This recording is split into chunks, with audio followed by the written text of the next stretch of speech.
मैं भी ठीक हूँ जी।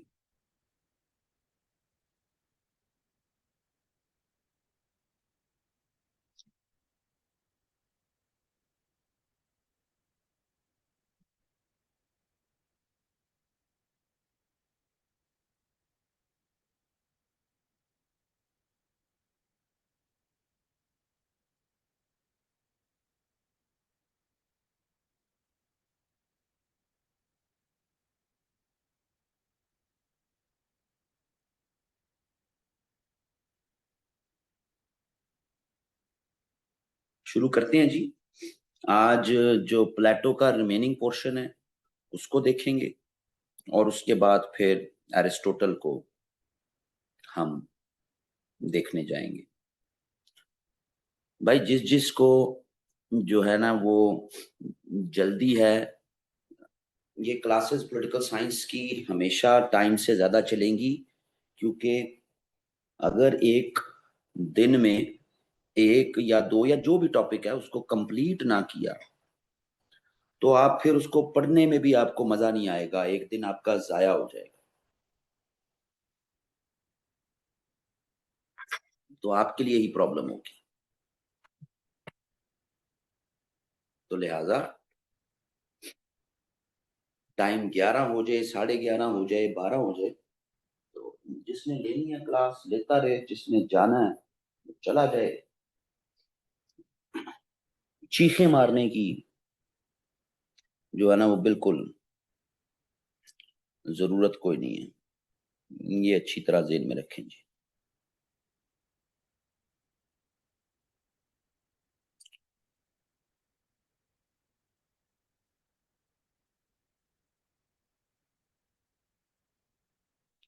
हमने फिलोसफर किंग तक की बात कर ली थी जी, और हम फिर उसके कैलिपोलिस पे आ रहे थे।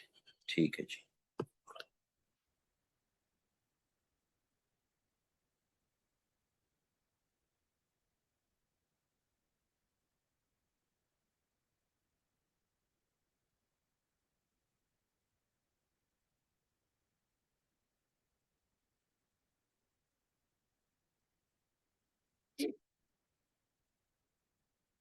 आइडियल स्टेट का जो कंसेप्शन है प्लेटो का, वो क्या है जी? Again we are referring to Republic. अब जाहिर है उसके दौर में जो चैट आपकी मैं नहीं देख रहा जी। अब मैं अपना लेक्चर ले रहा हूं सारा, आखिर में मैंने आपकी चैट देखनी है। आपस में आप लोगों ने जो बातचीत करनी है आप लोग बेशक करते रहे, मैं आखिर में ही आपकी चैट देखूंगा, क्योंकि काम ज्यादा लंबा है। सिलेक्टेड फिलोसफर्स हैं, लेकिन उनको भी तो डिटेल में देखना है ना भाई, कि कहीं से कुछ भी पूछ ले तो हमें पता तो हो। अब प्लेटो के दौर में तो बुनियादी तौर पर सिटी स्टेट्स होती थी, बड़ी बड़ी एम्पायर्स तो नहीं होती थी। ठीक है जी।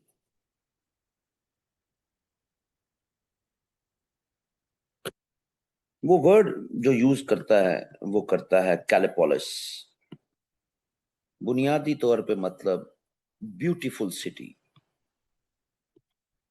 लेकिन जाहिर है उसको फिर जब उसके आइडियाज को इंटरप्रेट किया गया, तो भाई जी ब्यूटीफुल सिटी का क्या मतलब है? मतलब उसका फिर आइडियल सिटी स्टेट का ही है। कैसी होनी चाहिए? एक ऐसा कैलिपोलिस जो रिफ्लेक्ट करे जस्टिस, हार्मनी, मोरालिटी। अब ये तीनों बातें कोई नई तो नहीं है, इस पर तो हम पूरी पहले बात कर चुके हैं।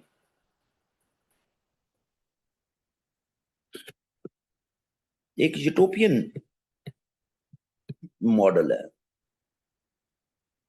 एक यूटोपियन पॉलिटिकल मॉडल, लेकिन लार्जली जो इसकी बुनियादें हैं वो उसके जस्टिस के तस्वुर के साथ ही जुड़ी हुई है। Each person must perform the role best suited for, ये बुनियाद है जी उसके कलेपोलिस की।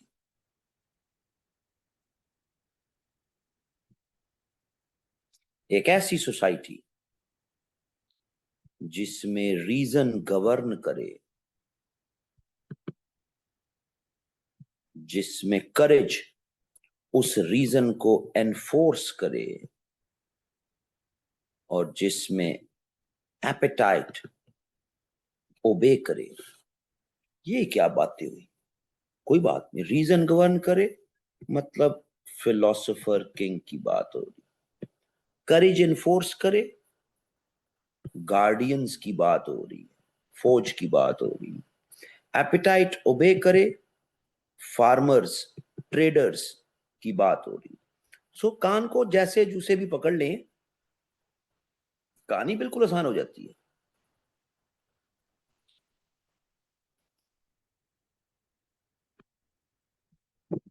क्या प्रिंसिपल्स होंगे जी ऐसी आइडियल स्टेट के? वो कहता है जी, पहला जस्टिस, हार्मनी। पहला प्रिंसिपल। देखें जी, तीन ही तो वो क्लासेस बना रहा है।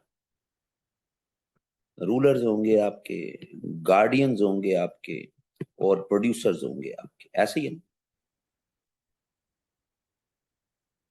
ये अपनी नेचुरल ड्यूटीज परफॉर्म करें without overlapping with each other. ये सारी डिटेल आप लिख सकते हैं, आपको पता है पहले। फंक्शनल स्पेशलाइजेशंस,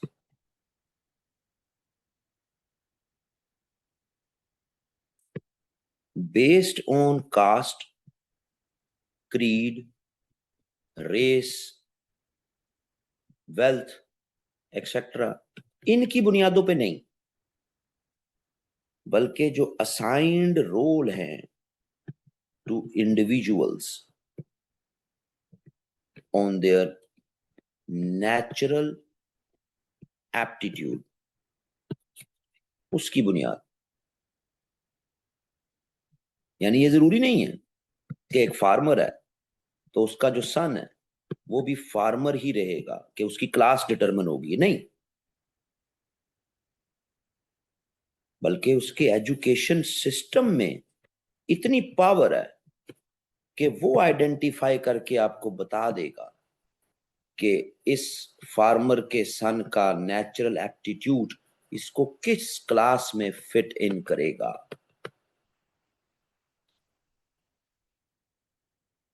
वहां से डिटरमिन होगी उसकी फंक्शनल एक्सपर्टी। ये बात समझ आती है? ये तो बड़ी अच्छी बात है। फिर इसी तरह अगली बात तो आसान है, रूल बाय द वाइज। कौन है वो? ऑफ कोर्स फिलोसोफर किंग की बात हो रही, who is known for his goodness, who is not selfish. अब आपको उसके आइडियल स्टेट की अगर सवाल आ जाता है, तो ये सारी बातें हमने पहले की हुई हैं, इनमें कोई ऐसी बात नहीं है इन प्रिंसिपल्स में कि जो नहीं है। तो मैं उनका बस एक एक की पॉइंट लिख रहा हूं, लेकिन जब आप 20 नंबर का सवाल आ गया तो आप तो पूरा पूरा उसका जस्टिस का तस्वर बताएंगे, पूरे उसकी फंक्शनल एक्सपर्टीज की डिटेल बता रहे होंगे, पूरा फिलोसफर किंग का आइडिया, तो ऑटोमेटिकली आपका 20 नंबर का सवाल बन जाना। अगले जो दो पॉइंट्स हैं उसके, एक उसका कम्यून का आइडिया और दूसरा उसका एजुकेशन का आइडिया।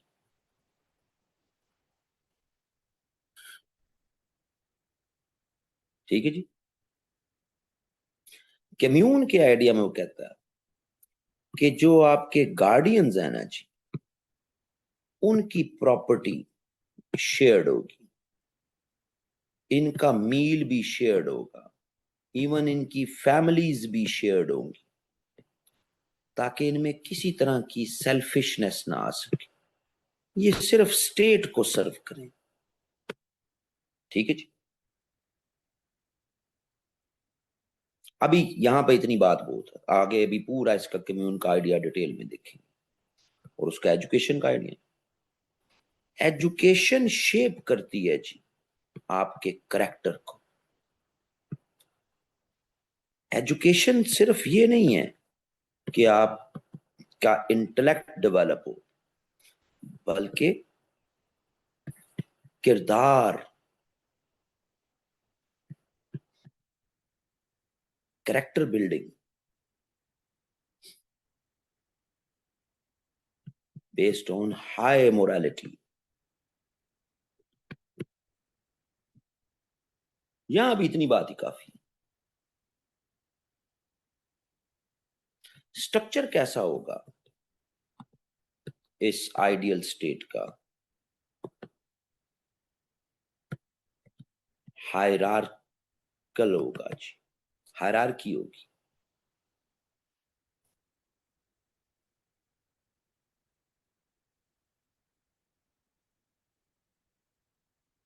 क्या हायरार्की होगी? सबको पता,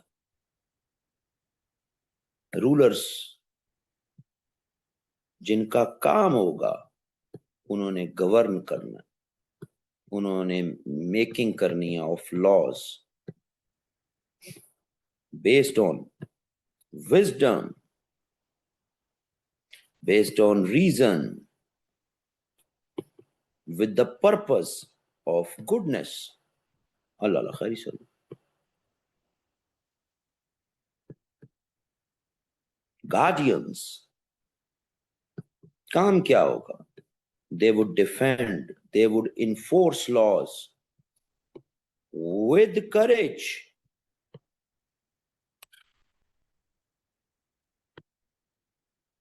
प्रोड्यूसर्स जिन्होंने इकोनॉमिक एक्टिविटीज करनी है,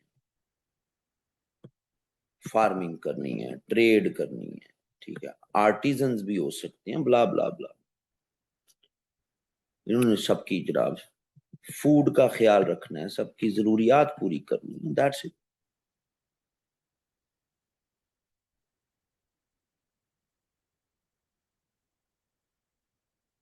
ये एक पूरे का पूरा फंक्शनल मॉडल उसने बना के दिया जी, functional model of a state.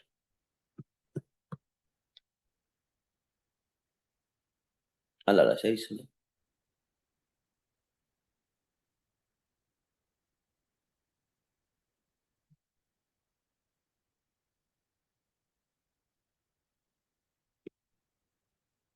क्या जनाब की इंस्टीट्यूशंस कौन से होंगे, क्या की एस्पेक्ट्स होंगे इस कैलिपोलिस के?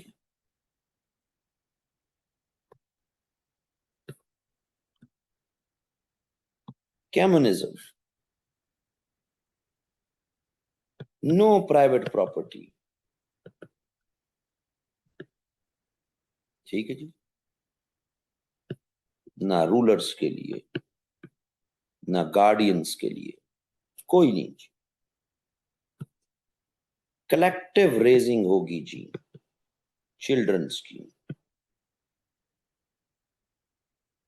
इवन मैरिजेस भी स्टेट अरेंज्ड मैरिजेस होंगी जी।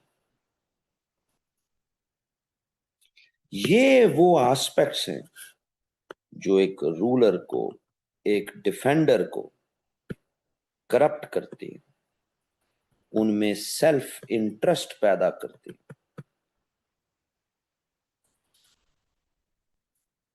जमीन, बच्चे, औरत, ये आपकी होगी नहीं जी। क्योंकि यही वो एस्पेक्ट है, यानी मतलब फैमिली बन जाती है ना एक औरत से। ये वो चीजें हैं जो आपको करप्शन की तरफ माइल कर सकती है ना। अब ये ना हो कि कल को किसी इंटरव्यू में आपसे पूछेंगे पाकिस्तान में करप्शन कैसे खत्म करनी है, तो आप कहें जनाब कि बच्चे तो चलो बाद में पाल लेंगे, जमीन का काम भी बाद में करेंगे, पहले औरतें सबकी जो है वो एक कर दो। हाँ, कि जी मेरे ख्याल में इस स्टेप से शुरू करें, फिर इस स्टेप पे आए, फिर इस स्टेप पे आए। कि जी मैं नहीं कह रहा, प्लेटो कह रहा, तो कोई नहीं, उसकी हर बात भी मानने वाली नहीं है, ठीक है। एनीवेज, वो अपने दौर के लिहाज से इंस्पायर्ड था ना स्पार्टा से। अब मुकम्मल 100% अगर कॉपी कर ले स्पार्टा की बातों को, तो एथेनियंस ने तो बड़ा बुरा मानना था। तो थोड़ी सी उसने हिलजुल भी तो करनी थी ना जी, अपने आइडियाज में। कि एथेनियंस के जनाब हर चीज स्पार्टा की उठा के लगा दी है। स्पार्टा में फैमिली सिस्टम तो मौजूद था, मैरिज सिस्टम तो मौजूद था।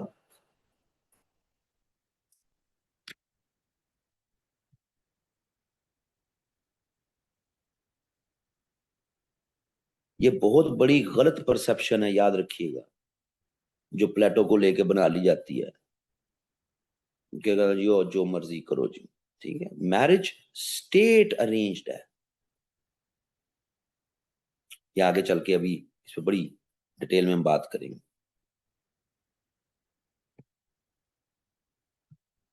स्टेट कंट्रोल्ड एजुकेशन होनी चाहिए जी, ऐसी आइडियल स्टेट में। कोई पोइट नजर ना आए जी मुझे, कोई ड्रामेटिस्ट नजर ना आए ना मुझे, कोई म्यूजिशियन ना हो जी इस स्टेट में। ये सब, इनको सबको सेंसर्ड कर दो, नहीं होनी चाहिए।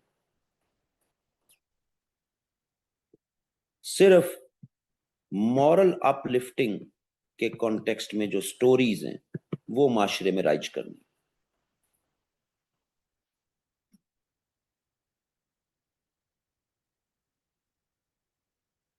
एजुकेशन जो मॉरल वैल्यूज बनाए, जो मेरिटोक्रेटिक सिस्टम को प्रिवेल कराए, वो ही होगी जी।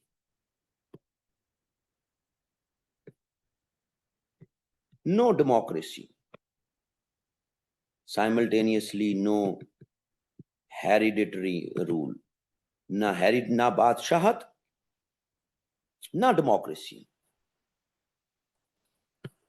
मेरिट बेस्ड पॉलिटिकल पावर,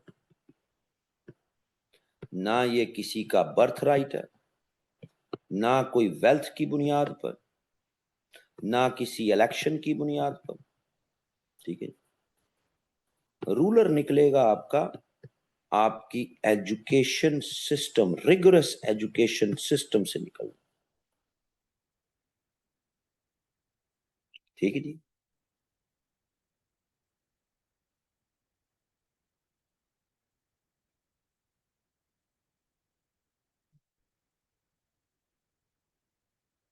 सवाल ये पैदा होता है कि ये जो इसका कंसेप्शन है आइडियल स्टेट का, इसकी हमें क्या कोई रेलेवेंस आज के दौर में मिलती है?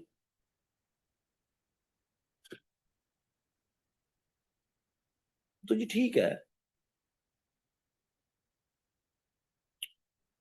एग्जैक्ट एक्यूरेट तो नहीं मिलती है, लेकिन दुनिया में जहां जहां मेरिटोक्रेटिक गवर्नेंस का आइडिया है, जहां जहां भी मेरिटोक्रेटिक गवर्नेंस, मेरिट की बुनियाद पे अपॉइंटमेंट्स,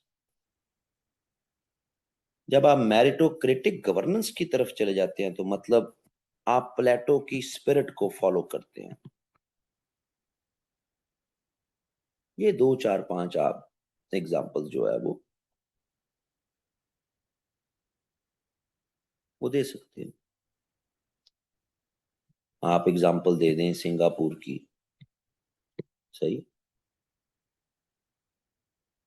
मेरिटोक्रेटिक गवर्नेंस।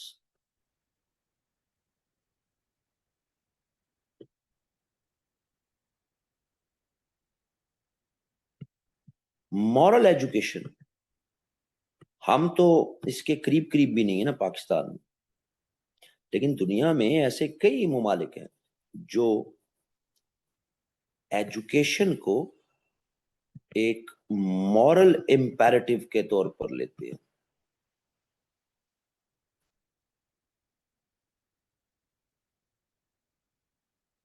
हमारे जैसे मुल्क एजुकेशन को स्ट्रेटेजिक इम्पेरेटिव के तौर पे लेते हैं कि उसके जरिए हमने एक कौम बनानी, उसमें जज्बात हमने कौमियत के इनकलकेट करने।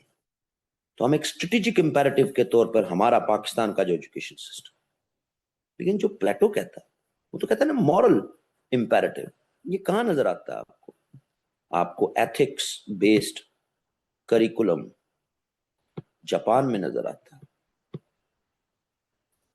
ठीक है जी। फिनलैंड, नॉर्वे, स्वीडन, ये सारे मुल्क जो हैं, डेनमार्क, इन तमाम ममालिक के जो एजुकेशन सिस्टम है वो आपको सिविक नेशनलिज्म प्रमोट करता हुआ नजर आता है, पॉलिटिकल नेशनलिज्म नहीं, ठीक है जी।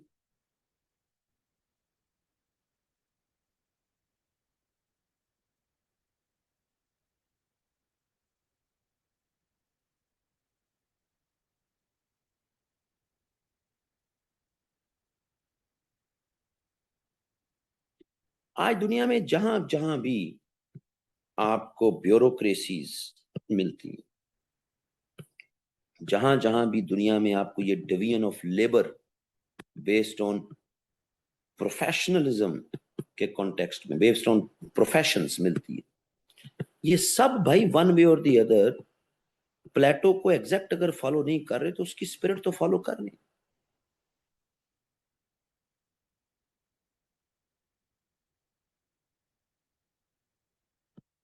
बट साइमल्टेनियसली हमें बहुत सी वायलेशंस भी मिलती है।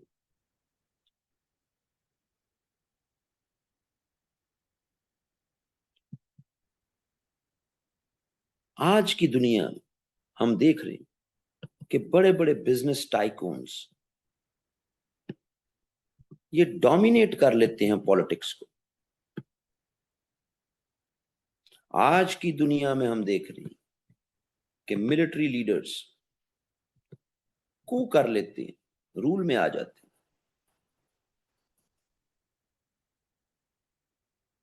आज हम देखते हैं इवन जहां पे सिविलियंस का रूल है वहां भी मेरिट को सेट असाइड करके लॉयल्टीज की बेस पर गवर्नेंस हो रही।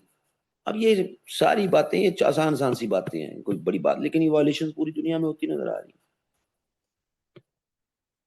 वो जो फियर था प्लेटो का कि जो ये डेमोक्रेसी है इसमें टेंडेंसी है कि ये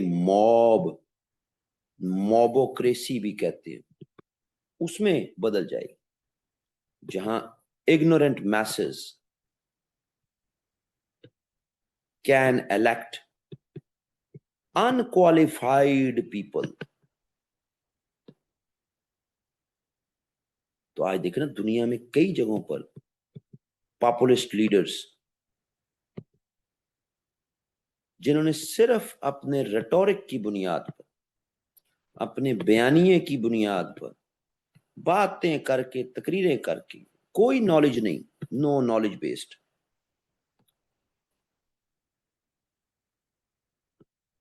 ये सारे डेमोक्रेसीज में ही सामने आए ना। जैसी लूली लंगड़ी जैसी भी जमहूरियतें, उन्हीं के अंदर से पॉपुलिस्ट लीडर आए सामने, और लोग यकीन ले आए हूं। आप जनाब हजरत कादर कलंदर मस्त, मुतजिल्ला, कादरी कलंदरी नक्शबंदी, किबला काबा, मोहतरम जनाब इमरान खान साहब, वो यहीं पे फॉलो करते और लोग फॉलो करते, लोग कहते हैं वाह क्या बात, यही तो है असल लीडर।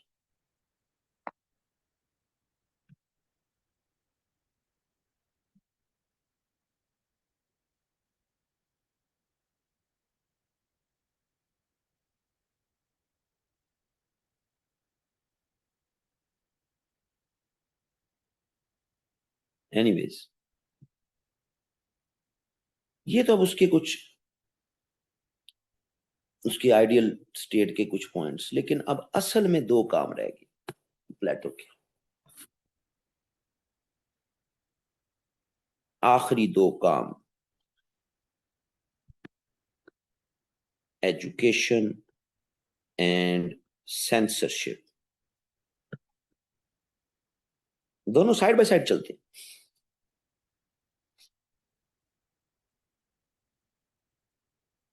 तो देखते हैं जी कि प्लेटो का एजुकेशन को लेके उसके जो व्यूज हैं वो क्या हैं, और डेफिनेटली जो ऊपर बातें की हमने वो दोबारा नीचे आएंगी, लेकिन जरा फर्दर एक्सप्लेन होके आएंगी। ठीक है जी, लेकिन आएंगी तो सही। तो देखते हैं बाबा जी क्या फरमा गए। बाबा जी का कहना है कि एजुकेशन जो है ना जी, वो कोई सेट ऑफ इंस्ट्रक्शंस नहीं है कि सेट ऑफ इंस्ट्रक्शंस आपने इतने साल का, अगर 10 साल का बच्चा है उसको क्या पढ़ाना है, 11 को क्या पढ़ाना है, 12 को क्या पढ़ाना है, ब्ला ब्ला ब्ला, ये सेट ऑफ इंस्ट्रक्शंस तक ये ना रखो। ठीक है, सेट ऑफ इंस्ट्रक्शंस हैं, लेकिन मेयरली सेट ऑफ इंस्ट्रक्शंस तक ना रखो एजुकेशन को। ये एक पूरी की पूरी मॉरल एंड इंटेलेक्चुअल फॉर्मेशन है जी। Education for him is moral and intellectual formation. किसकी? किसकी formation? Of a just society.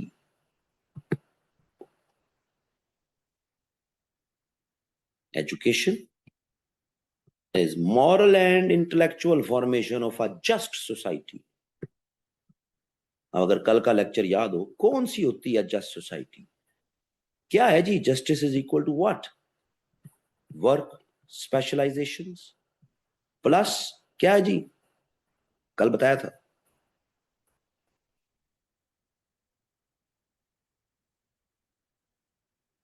Harmony. Justice क्या है? जिसका काम उसी को सांझे प्लस हार्मनी।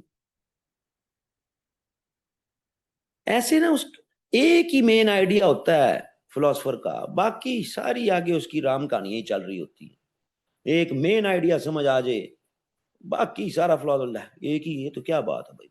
अब जाहिर है ये हमने जो 6-7 मुख्तलिफ एंगल से प्लेटो देख रहे हैं, वहां तो हमें एक ही एंगल से आना, तो ये मत समझिएगा कि रेपिटेशन हो रही है।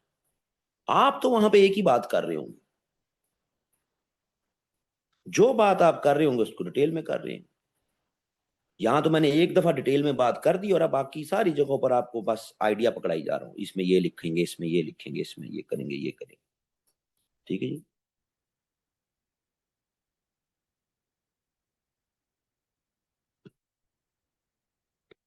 एक इंडिविजुअल का फ्यूचर कौन डिटरमिन करता है?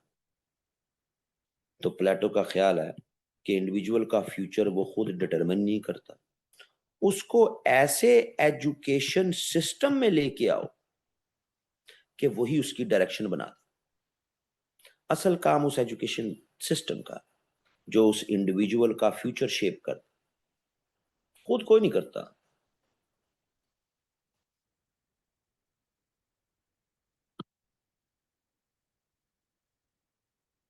उसके ख्याल में एक एजुकेशन सिस्टम को कैसा होना चाहिए? एक एजुकेशन सिस्टम जो लोगों में विर्च्यू, भलाई का जज्बा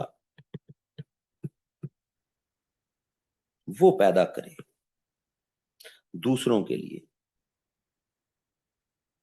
एक ऐसा एजुकेशन सिस्टम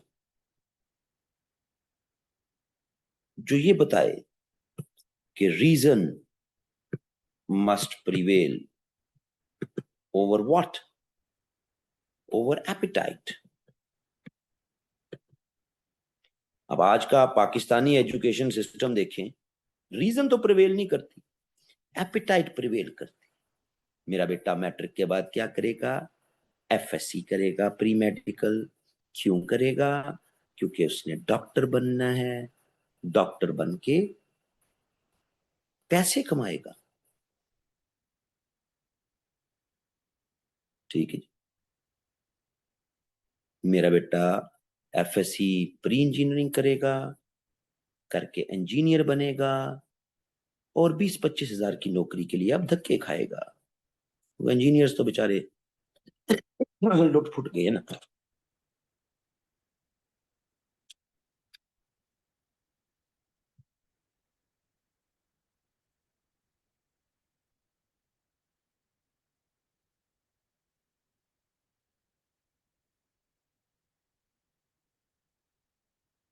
फिलोसोफर किंग बनाएगा, जो पीक एजुकेशन सिस्टम की।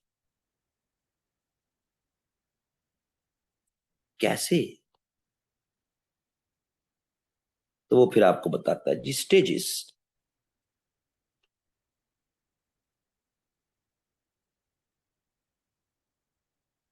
पूरा डिटेल्ड करिकुलम देता है जी आपको, पूरा डिटेल्ड करिकुलम। यानी ये नहीं है कि आपको वो, हम इसको उठाए ना रिपब्लिक को, तो रिपब्लिक की गालबन बुक 4 है। हाँ, उसमें पूरी डिटेल्ड करिकुलम देता है। अपने अंदर एक पूरा जो है ना, पंजाब टेक्स्ट बुक बोर्ड है। हम्म।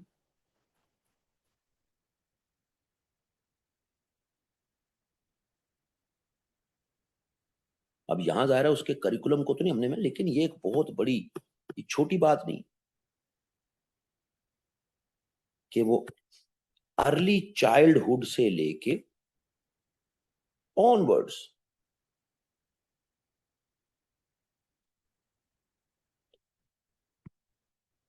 प्रैक्टिकल गवर्नेंस तक की पूरा करिकुलम बना देते हैं। अर्ली चाइल्डहुड वो लेता है 0 से 6 साल की, और प्रैक्टिकल गवर्नेंस वो करवाता है 35 से 50 साल की उम्र। 50 साल का करिकुलम बना के उसने बुक 4 लिख दी पूरी। कितना वेला बाबा होगा। एक बात तो क्लियर है कि बेगम बुगम को नहीं होगी इसकी। मैंने तो कहीं नहीं देखा, आप जरूर देखिएगा। मुझे तो नहीं लगता, क्योंकि अगर होती इसकी कोई बेगम, तो इतना ये वेला काम ना कर रहा होता। इसको भी भेजती इसकी बेगम अंडे टमाटर लेने के लिए, दूध लेने के लिए।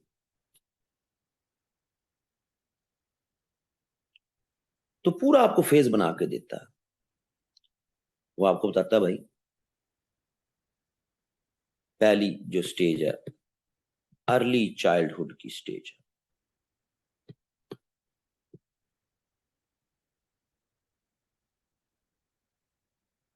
6 साल तक के, अप टू 6 इयर्स। ठीक है जी। सही जी।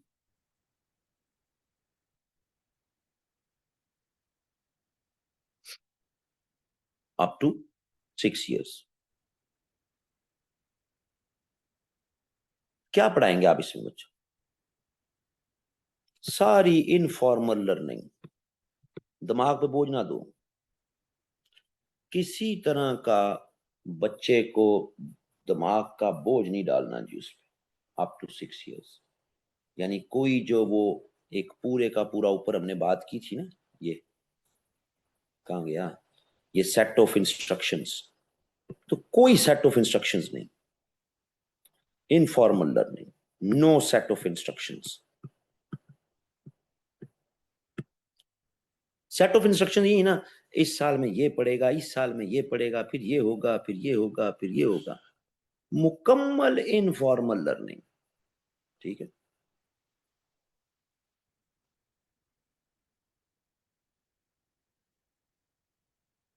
तकलीद करे।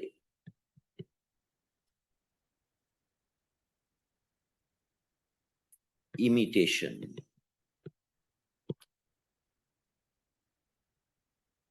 बस जो उसको बता दिया जाए वो सुनता रहे, जो बता दिया जाए सुनता रहे, जो बता दिया जाए सुनता रहे। इस पे एम्फोसिस होना चाहिए।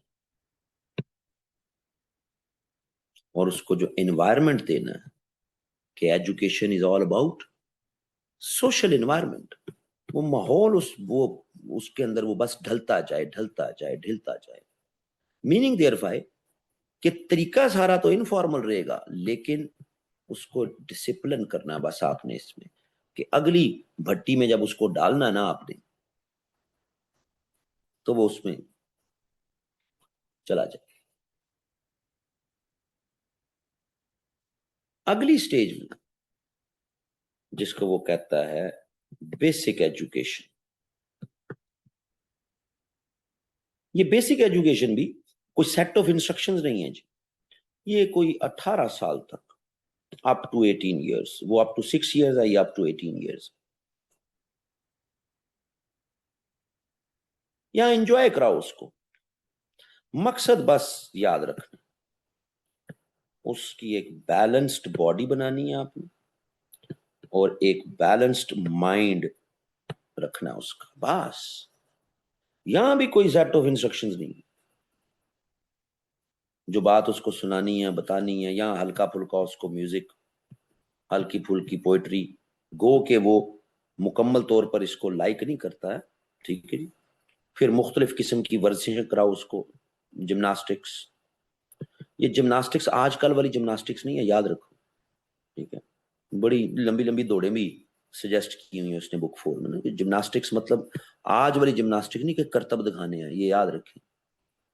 आज तो आपने जिम्नास्टिक्स को करतब के साथ बना लिया वाला, मतलब आप कह सकते हैं कि मुख्तलिफ तरह की वर्जिशें, बैलेंस्ड माइंड, बैलेंस्ड बॉडी, कोई उसको स्ट्रेस प्रेशर नहीं देना। इस स्टेज पे भी नो सेट ऑफ इंस्ट्रक्शंस,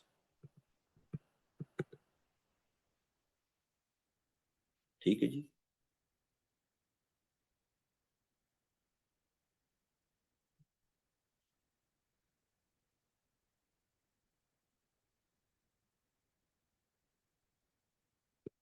अगली स्टेज में वो क्या कहता है, अगला बड़ा क्रूशल टाइम है उसका। अगली स्टेज है उसकी फिर ट्रेनिंग, यानी कि मिलिट्री ट्रेनिंग, फिजिकल ट्रेनिंग। तीसरी stage training, military and physical training, ये अप टू 20 ईयर्स है जी, अप टू 20 ईयर्स। इसमें क्या करना, तलवार चलाना सिखाओ, नेजा चलाना सिखाओ, है समझ आ रही, वॉर स्ट्रेटजीज उसको थोड़ी बहुत सिखाओ। यहां पे सारा काम ही उसका फौजी बनाना आपने, तगड़ा फौजी, और पीछे उसकी स्टेज बना दी आपने, बैलेंस माइंड बैलेंस बॉडी बन गई हुई। इस स्टेज में अपने लिए आप इन तमाम को जो मौजूद हैं, ठीक है जी, उन सब को आपने जनाब फ्यूचर गार्डियंस निकालने हैं आपने अपने, जो आपकी ये ट्रेनिंग संभाल गए, ठीक है जी, वही अगली स्टेज में जाएंगे। ये स्टेज बड़ी मेक और ब्रेक की स्टेज है। यहां जो फेल हो गए, जाओ जाके जनाब प्रोड्यूसर्स बनो, काम करो। यहां जो पास हो गए, जाओ जाके गार्डियंस बनो, ठीक है जी। इस स्टेज पर फिर अब होगी स्क्रूटनी, और इस स्क्रूटनी की बेस पर अब अगली जो स्टेजेस है वो सबके लिए नहीं है जी।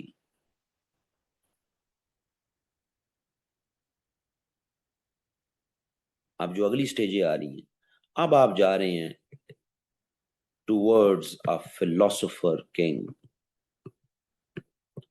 अब जो स्टेजेस शुरू होंगी, वो आप जा रहे हैं towards a philosopher king. 3 stages हो गई, फौजी का दिमाग यहीं तक है जी, जो फौजी भी नहीं बन सकता, जाके अपने बाकी काम करे। लेकिन अब जो चौथी स्टेज है, ये है जी एडवांस्ड स्टडीज की फेज है, अप टू 30 years। यानी जो फेल हो गए हैं वो तो जाएं, जाके जो है वो प्रोड्यूसर्स बने, काम काज करें। जो पास हो गए वो आपके पास फौजी भी मिल गए आपको, जर्नैल भी मिल गए आपको। लेकिन अब उन्हीं सब की अगली स्टेज चलने लगी, एक स्क्रूटनी होगी। इस स्टेज में अब छांटी होनी है, अप टू 30 year, 10 साल का ये टाइम। ये सारे फौजी हैं टेक्निकली जो इस स्टेज में आ गए एडवांस। लेकिन यहां पर इनकी कैपेसिटी बनाई जा रही है, कैपेसिटी टू रीजन, अकल शरीफ का इस्तेमाल है।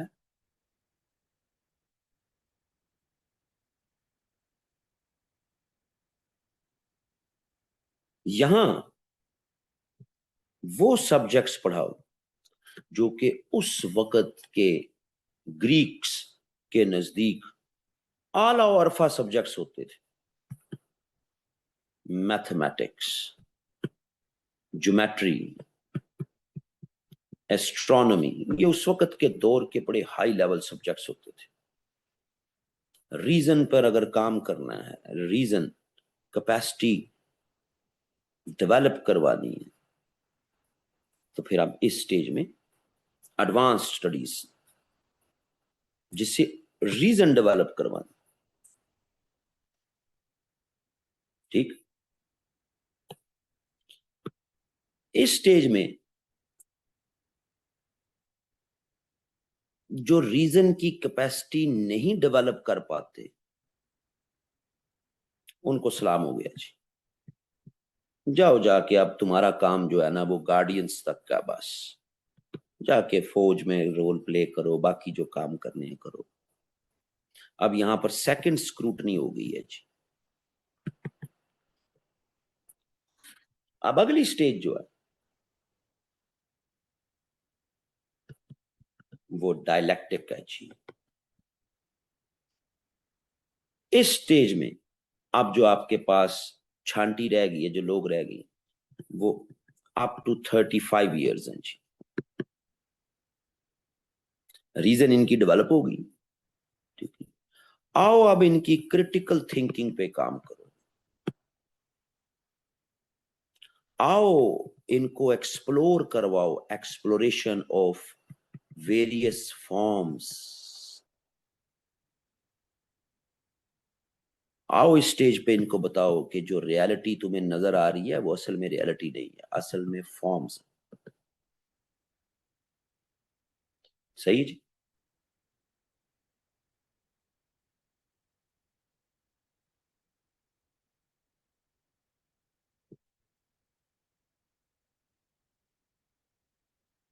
पहली स्टेज में रीजन डेवलप की है, इस स्टेज में फिलोसॉफिकल इंसाइट्स, क्रिटिकल थिंकिंग,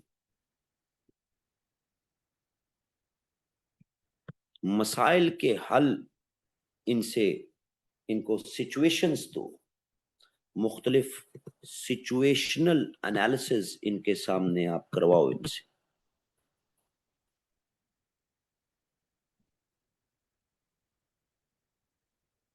सही जी। ये बड़ी मजेदार स्टेज है, इसमें कोई पास फेल का एलिमेंट नहीं है जी। इसमें जितने हैं ये सब के सब अभी तक पढ़ रहे थे थ्योरी, अब इनका प्रैक्टिकल एग्जामिनेशन का टाइम शुरू हो गया। जो अगली स्टेज है practical governance, up to 50 years। अब अगले 15 साल, ये अप टू 35 था ना जी, अब अगले 15 साल ये वो लोग जिनकी आपने रीजन पे काम किया, जिनकी क्रिटिकल थिंकिंग बनाई, जिनको प्रॉब्लम सॉल्विंग सिखाई। सही है जी। फौजी तो ऑफ कोर्स साथ साथ ये चलते ही जा रही। इस स्टेज में प्रैक्टिकल गवर्नेंस, यानी लगाओ इनको जो है वो पब्लिक सर्विस पे। ब्यूरोक्रेसी सही है जी। एक्सपीरियंस गेन करें, लोगों के मसले हल करें, फॉर्म्स को मद्देनजर रख के।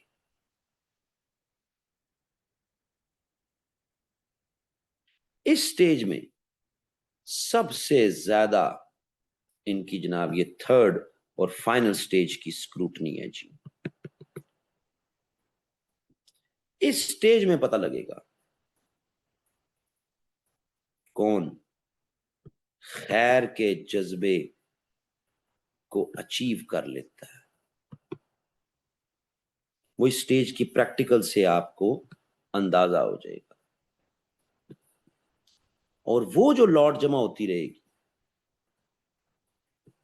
वो है भाई आपके फिर आखिरी स्टेज, फिलोसोफर किंग्स, जिनको अपने इन तजर्बात से कंप्रीहेंड कर लिया, जिन्होंने कि असल बड़ी फॉर्म जो है वो फॉर्म ऑफ द गुड है जी, खैर का जज्बा। ये सबसे टफ स्क्रूटनी है जी। यहां से आपके पास वो लॉट निकल आएगी जी कि जिनमें से आप फिलोसोफर किंग्स बना सकते।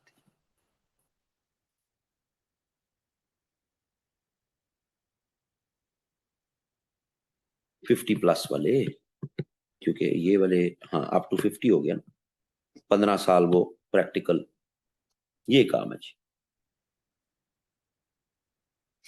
ये पूरा बुक 4 में उसने स्ट्रक्चर बना के दे दिया आपको।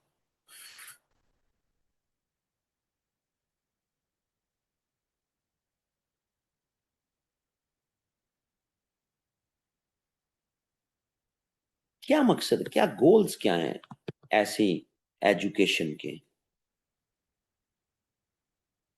सिंपल सी बातें हैं, इसमें कौन सी को बड़ी बात है। गोल है कि आपने यूनिटी बनाई रखनी, स्टेबिलिटी बनाई रखनी है स्टेट के अंदर, सब एक जैसी भट्टी में आप तैयार कर, सोशल हार्मनी बनाई रखनी है यानी जस्टिस रहे। लीडरशिप हर स्टेज की आपको मिल रही है, आपको ब्यूरोक्रेट्स भी मिल गए, आपको फिलोसोफर किंग भी मिल गया, लीडरशिप फॉर्मेशन उसकी हो रही है जी, लीडरशिप फॉर्मेशन। ऐसे सिटीजन्स आप क्रिएट कर रहे हैं जिन्होंने अल्टीमेटली सर्व करना ही सिटी स्टेट को है आपकी।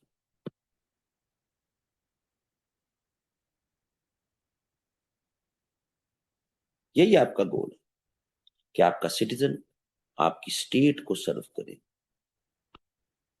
लेकिन उसका ये पूरा मॉडल सेलेक्टिव है, ये एगैलिटेरियन नहीं है जी, सिलेक्टिव है।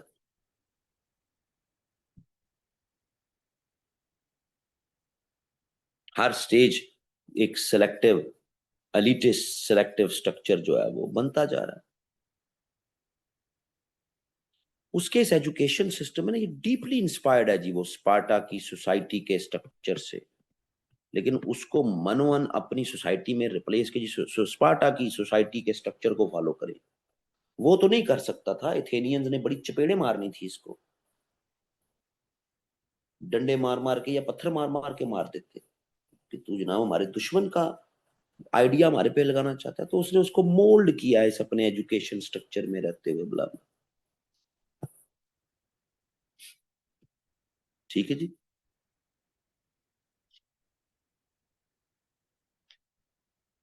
तो जनाब आगे बढ़ते हैं।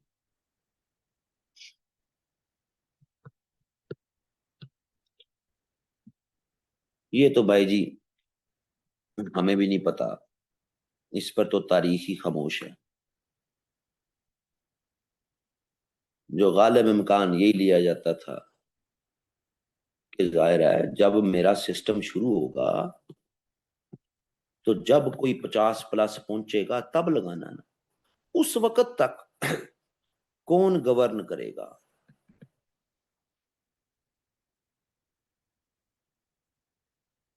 उसने आज अगर शुरू कर दो कि जी ठीक है आज से चलाना है जी आपने काम, तो 50 साल बाद ही प्लेटो अप्लाई होगा ना, तो उस वक्त तक कौन होगा। पहले तो ये बात है ना, आगे जो लॉट है वो तो जो भी है उसको तो छोड़ो ना। तो भाई ये अपना मंजन जो है ना लेके, ये कोई 20-25 सिटी स्टेट्स में घूमता रहा है ये, मुख्तलिफ किंग्स के पास, मुख्तलिफ रूलर्स के पास, कि जनाब मुझे ये दो, मैं आपका सारा रिस्ट्रक्चर करता हूँ, मैं मुझे ये जिम्मेदारी दो, मैं ये एजुकेशन सिस्टम चला के आपको दिखाऊंगा, आप बेहतरीन हर चीज चल जाएगी। वो सब ने इसको कहा भाड़ में जा, तू क्या लेके आ गया। जब कुछ नहीं मिला तो एथेंस में फिर वापस आया, छोटा सा एक स्कूल बना के अपना मंजन वहीं पे बेचता रहा खुद ही को।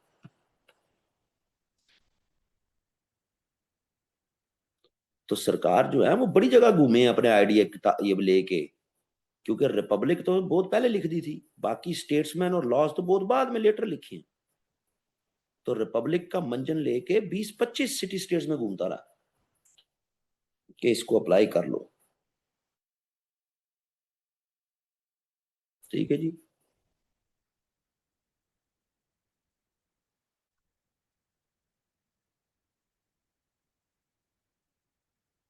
तो भाई मुझे तो जो समझ लगी है ना, वो ये लगी है, ठीक है जी, कि भाई ये तो अपना मंजन बेचने के चक्कर में था, टी की रीस्ट्रक्चरिंग का ठेका मुझे किंग दे दे। लेकिन किसी ने लिफ्ट नहीं कराई।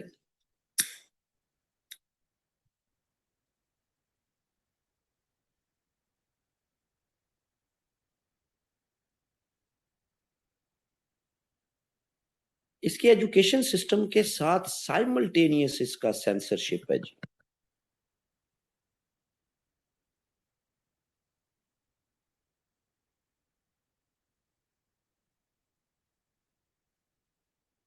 सेंसरशिप का आइडिया पैरेलल इसके एजुकेशन सिस्टम के साथ ऑपरेट करता। वो क्या है जी, वो कहता है जी कि ये जो आपके बंदे हैं ना जी, यानी कि 18 अप टू 18 ईयर्स, इनको ड्रामा, इनको पोएट्री, इनको म्यूजिक, हर तरह की नहीं आपने इनको चलानी। वो जो मैं लिख गया हूं रिपब्लिक बुक 4 में, बस उतने ड्रामा, उतनी पोएट्री, उतनी जो है वो म्यूजिक, जिसके जरिए उनको मॉरल वैल्यूज वाली स्टोरीज बताना मकसूद हो, बस। हर किस्म का ड्रामा, हर किस्म की पोएट्री, हर किस्म का म्यूजिक नहीं, सिर्फ वही stories through these dramas, poetries, music, जो मॉरल वैल्यूज इनकॉर्पोरेट कर लूं। क्यों? तो कहता भाई बात यह है कि ये सारे हैं आर्ट्स, और उसके नजदीक आर्ट्स का जो एक सबसे बड़ी खराबी है कि इसका बहुत ज्यादा जो है ना साइकोलॉजिकल इम्पैक्ट होता है जी। ये करप्ट कर देता है जी दिमाग को।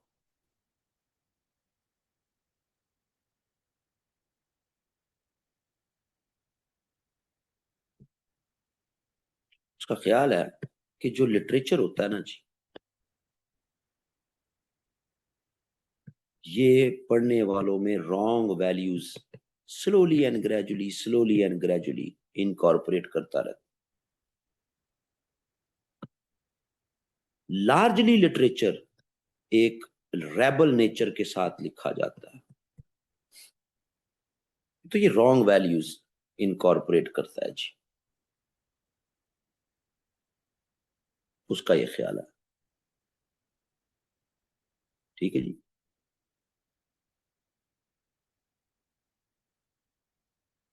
उसका ख्याल है कि जो म्यूजिक होता है ना जी, जो पोएट्री होती है, इफ अनचेक्ड,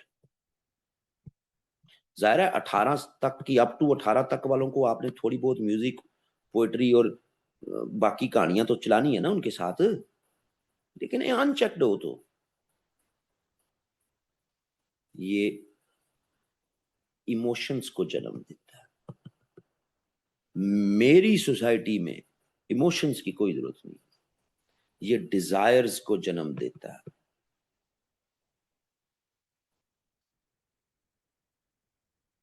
सही। मुझे चाहिए कितना है जी, 6 से 18 में उसका हेल्दी माइंड, उसकी हेल्दी बॉडी अगली स्टेज के लिए।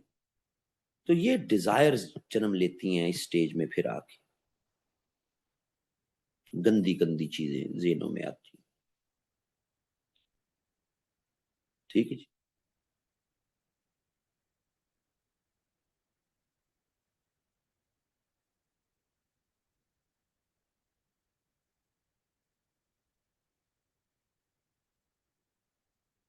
तो करना क्या है भाई, वो कहता है कि जो स्टोरी टेलर्स हैं, स्टोरी टेलर्स एक बड़ा मशहूर कल्चर रहा है ग्रीक्स में। कोई म्यूजिक का सहारा लेके स्टोरी टेलिंग करते थे, कोई पोएट्री के जरिए करते थे। ठीक है, ओरल पोएट्री, जुबानी, कोई कहानियां सुनाते थे। वो कहते थे इन कमबख्त मारों को ना सही चेक में रखो, इनको सुपरवाइज करो, ये क्या सुना रहे हैं, कैसी कहानियां बना रहे हैं। अगर गुड स्टोरीज हैं, उनका माशरे पे अच्छा असर पड़ रहा है, उनको इनकरेज करो। बैड स्टोरीज को रिजेक्ट करो, बैन करो। समझ आई जी बात की। इसलिए वो सेंसरशिप, ये जो बात हुई थी ना सेंसरशिप, कि कहां कहां वो सेंसरशिप पे आ रहा है। हर तरह के लिटरेचर, हर म्यूजिक, हर पोएट्री को खत्म नहीं कर रहा। ठीक है जी। समझ आती जी।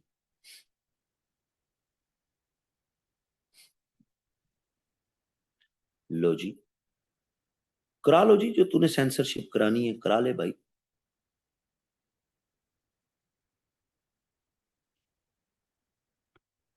कौन सी फॉर्म्स ऑफ सेंसरशिप करवानी है तूने?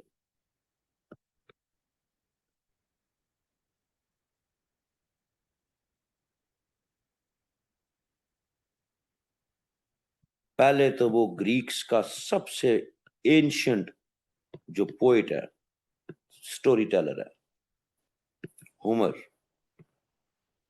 और कहते इसके तो कहानियों को बिल्कुल नाश मारो ना, इसको तो बिल्कुल ही खत्म करो। होमर का पता है जी, ओरल हिस्ट्री में, यानी जबानी, सारा काम ही इसका जबानी। होमर शायर है, जिसकी वो फिर बड़ी ओडिसी बड़ी मशहूर है। होमर।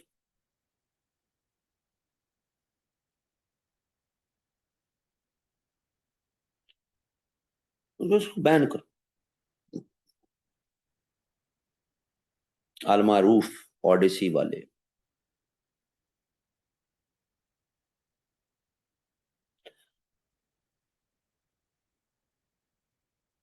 हाँ जी, इलियड वाले भी। होमर। मगर इसको तो नहीं मैं छोड़ूंगा, ये बिल्कुल बंद करो। क्यों? क्योंकि भाई ये गॉड्स को अनजस्ट एक्ट्स गॉड के साथ जोड़ता है। फलाने गॉड ने फलानी लड़की के साथ यूं किया और उसके नतीजे में फिर जो बच्चा पैदा हुआ वो यूं, तो क्या ये उठा के साइड पे मारो सारा।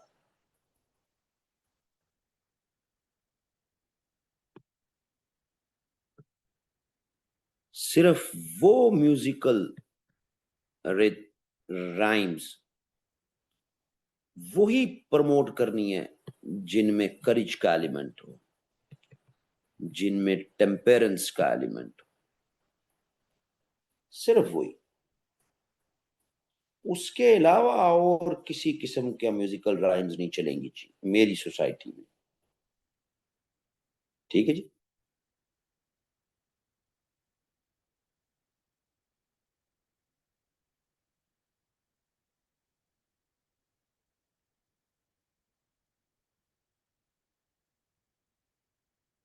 एक इतदाल हो। ठीक है जी। जुर्रत, बहादुरी।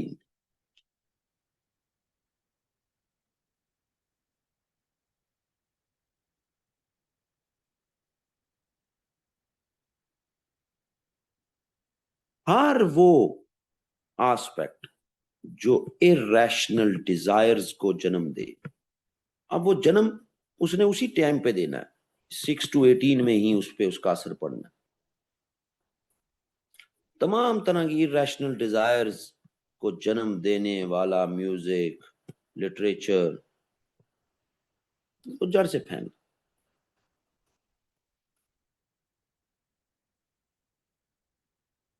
ये है जी उसका बुनियादी स्ट्रक्चर।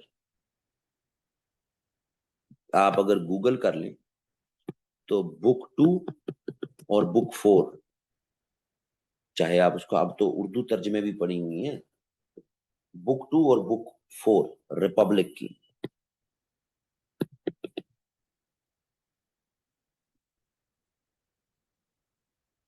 लेकिन मेरे ख्याल में ना, जो मैं जाती तौर पे समझता हूँ, वो समझता हूँ कि प्लेटो जो है ना जी,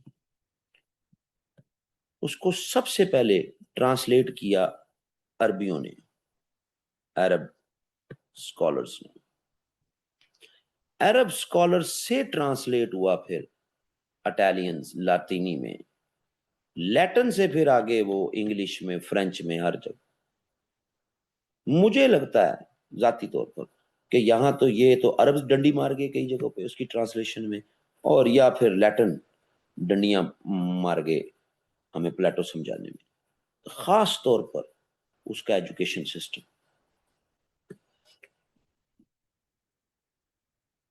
यहाँ कहीं ये डंडियां मार गई, और ये बिल्कुल एक रियलिटी बेस्ड आर्गुमेंट है, रियल आर्गुमेंट है। उसकी वजह ये है कि जब इंडिया में ब्रिटिश आए, तो इंडिया में जितने भी स्कॉलर्स थे, हिस्टोरियंस थे, ऑथर्स थे, ये ज्यादा पर्शियन में लिखते थे। ये पर्शियन के सारे काम ब्रिटिश ने ट्रांसलेट किए इंग्लिश में। अब कई ऐसे अल्फाज जो इंग्लिश वोकैब में थे ही नहीं, उन्होंने उसके नियर मिलते जुलते वर्ड यूज कर लिए। मसलन हुमायूं का तो आपको पता होगा, हुमायूं बादशाह, बाबर का बेटा, अकबर का बाप हुमायूं।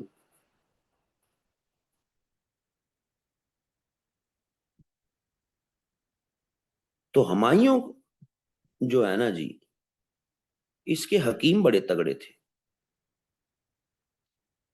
ये कुश्ते बहुत खाता था।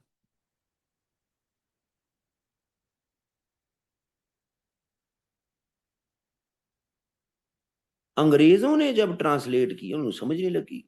कुश्ते फलाना तो बादे फलाना तो ये तो वो, कि जिनको खा के जनाब वो सरूर आ जाता था उसको, उन्होंने उसको ट्रांसलेट कर दिया ओपियम, अफीम।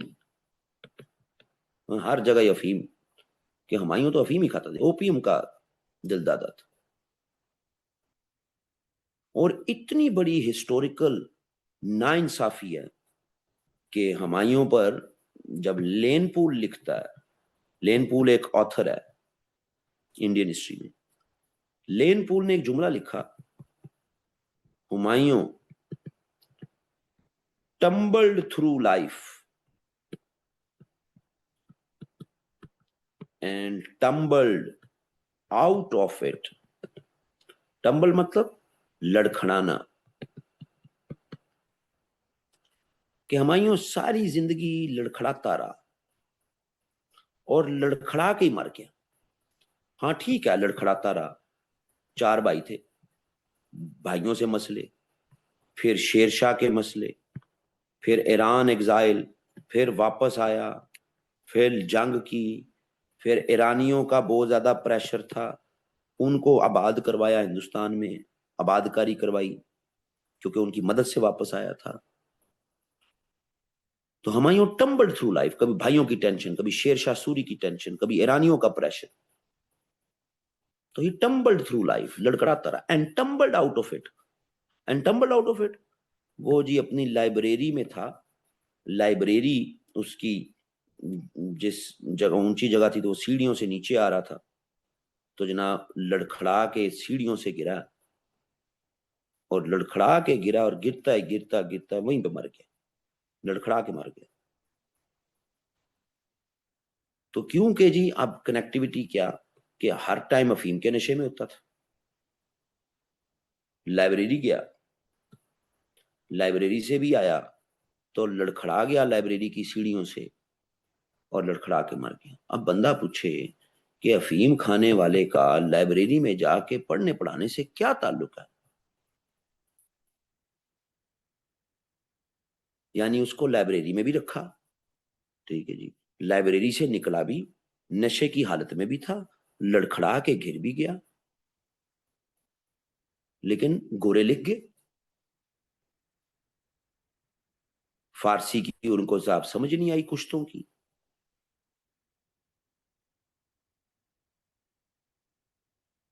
तो बादी नजर में मुझे भी यही लगता है फिर, कि जब आपके पास कोई स्कॉलर, कोई ऑथर 2 से 3 4 लैंग्वेजेस की ट्रांसलेशंस के बाद पहुंच रहा है, ये तो बात फैक्ट है कि पहले अरबों ने पकड़ा प्लेटो को, फिर लैटिन जुबान में पकड़ा गया, उसके बाद बाकी जबानों में गया। तो होते होते आज प्लेटो जिंदा हो गया, अल्लाह दी कसम मैं तो ये बातें नहीं की कुछ बीच में, मेरे पे डाल दी शायद।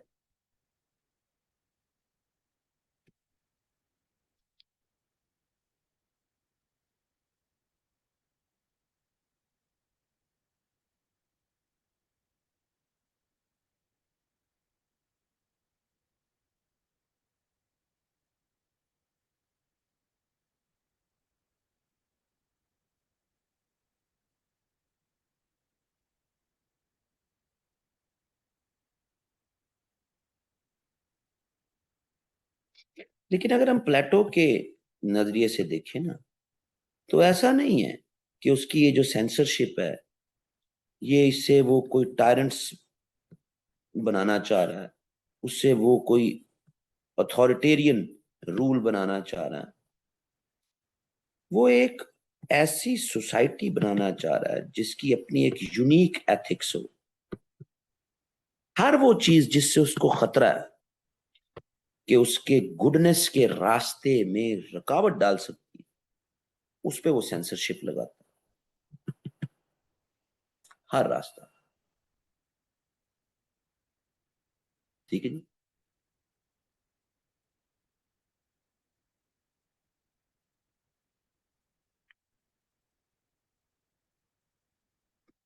तो वो एक मॉरल सोसाइटी बनाना चाहता था,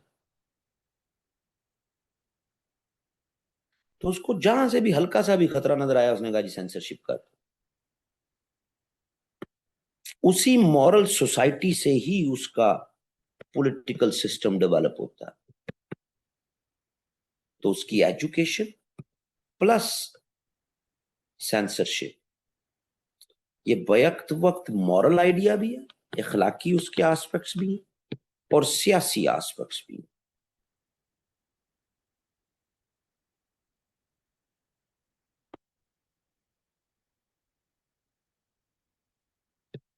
no one is born as a citizen. They are trained into citizenship by education, by culture, and by examples. इस फलसफे का पैरोकार था।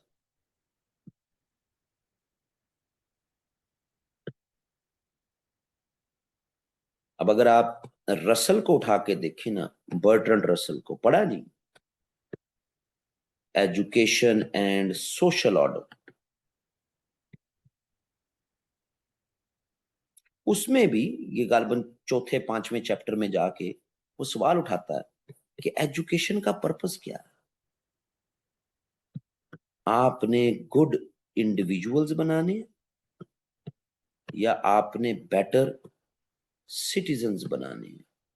तो रसल भी कहता है कि हर दौर में हम इंसान बेटर सिटीजन्स बनाने के चक्कर में पड़े रहे।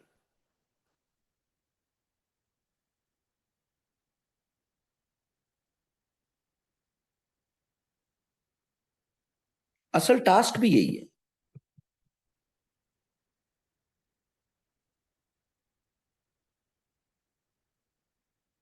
ये जरूरी है। वो एक क्रिटिक के फॉर्म में कह रहा होता है, लेकिन खैर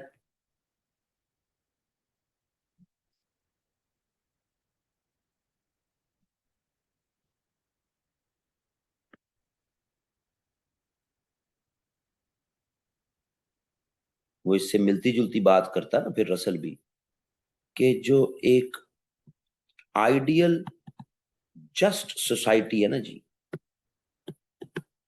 is built in a classroom. क्योंकि उसी क्लासरूम से लीडर्स भी उठते हैं, उसी क्लासरूम से गार्डियंस भी उठते हैं, उसी क्लासरूम से प्रोड्यूसर्स भी उठते हैं। वो content of education and environment वो डिटरमिन करता है कौन लीडर है, कौन गार्डियन है, कौन प्रोड्यूसर।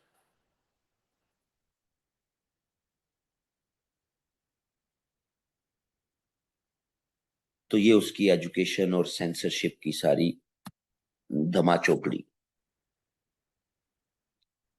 अब कर लेते हैं उसकी आखिरी बात।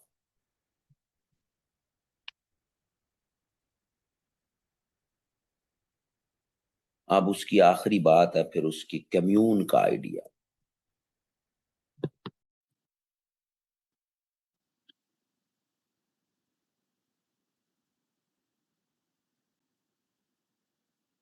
पानी देना जी मैं वाली बोतल ले जाऊं। अब उसका कम्यून का आइडिया देख लेते हैं जी।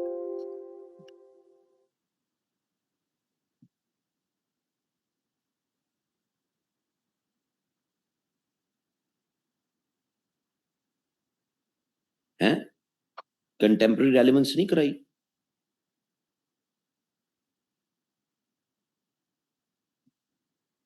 सॉरी सॉरी, भूल गया मैं। लो जी, देखते हैं फिर इसके एजुकेशन और जो है सेंसरशिप उसके कॉन्टेक्स्ट में क्या कोई रेलेवेंस है आज के दौर में।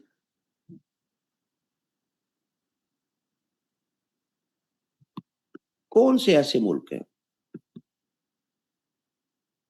जहां पर मॉरल एजुकेशन पे फोकस किया जाता है। हमने पिछले हेडर में बात कर ली, लेकिन असल तो मॉरल एजुकेशन से अगली स्टेज पे जाना है ना, कि एक करेक्टर डेवलप करना है, एक करेक्टर बिल्डिंग। एजुकेशन के जरिए करेक्टर बिल्डिंग करनी। तो मॉरल एजुकेशन तक तो ठीक है, जापान हो गया, दो तीन और हो गए, ओके ठीक है। Character building,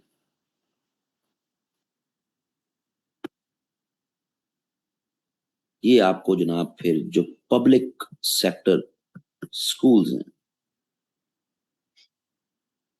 public sector schools जो ज्यादातर आपको वेस्टर्न सोसाइटीज में मिलते हैं, जहां से बुनियाद, जहां बेस, वो उसी पैटर्न पे कैरेक्टर बिल्डिंग करना। हमारा तालीमी निजाम तो कोई कैरेक्टर बिल्डिंग नहीं करता।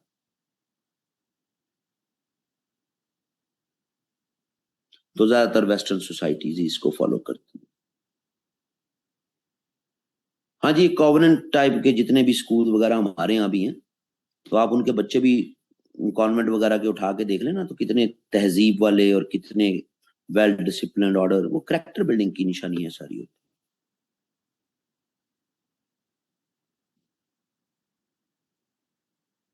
नहीं, हमारे यहाँ के कैडेट कॉलेज को छोड़ो आप,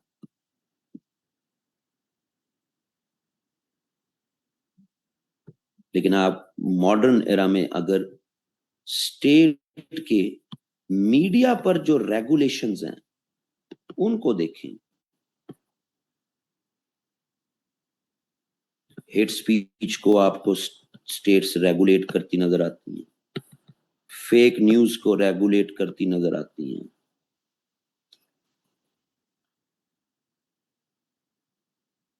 हेट स्पीच और फेक न्यूज से आप नैरेटिव्स बनाते हैं ना जी, बयानिए बनाते हैं, कहानियां बनती हैं, स्टोरीज जन्म लेती हैं, और इन्हीं चीजों से तो फियर था प्लेटो को।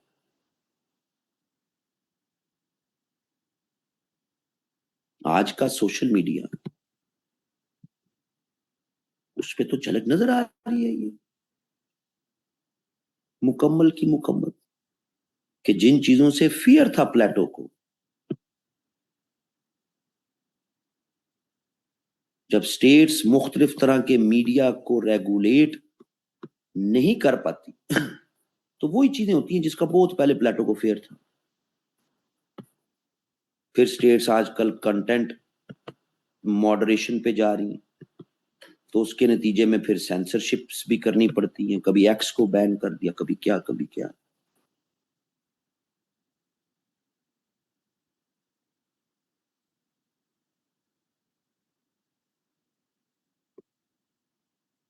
अगेन, वेस्टर्न सोसाइटीज में ही लीडरशिप पैदा करने के स्कूल्स भी बनाए गए। ये जो IVY मॉडल है, जो आपके यहाँ भी फिर अब तो स्कूलों की फॉर्म में आ गया, ठीक है। इसी तरह ऑक्सफोर्ड ब्रिज, यानी ऑक्सफोर्ड और कैम्ब्रिज मिला के ऑक्स ब्रिज कह देते हैं, ऑक्सफोर्ड और कैम्ब्रिज मिला के। तो सारी जो लीडरशिप 19th सेंचुरी और अर्ली 20th सेंचुरी में, वो इन्हीं इदारों से पढ़ के निकली हुई, एलीट स्कूल्स, एलीट कॉलेजेस।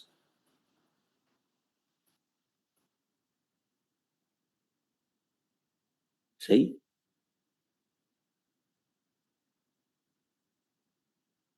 तो हाँ, रेलिवेंस थोड़ी बहुत तो प्लेटो की नजर आती है, लेकिन कुछ वायलेशंस भी हैं। वायलेशंस क्या है भाई? जहां तक वायलेशंस की बात, तो जितनी ज्यादा आप सेंसरशिप की तरफ जाते हैं, जितना ज्यादा आप बैन करते हैं लिटरेचर को,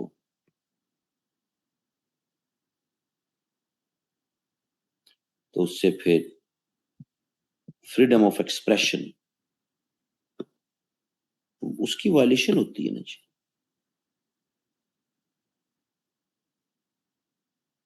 मैंने ऐसी कई दुनिया में रिजीम्स हैं, ऐसी कई गवर्नमेंट्स हैं जो in the name of morality, decency, order, बहुत टफ सेंसरशिप्स कर देती हैं, ठीक है जी।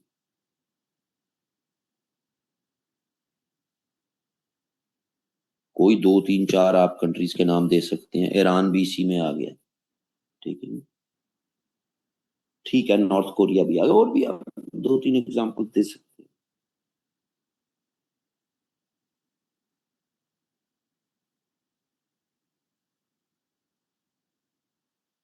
फिर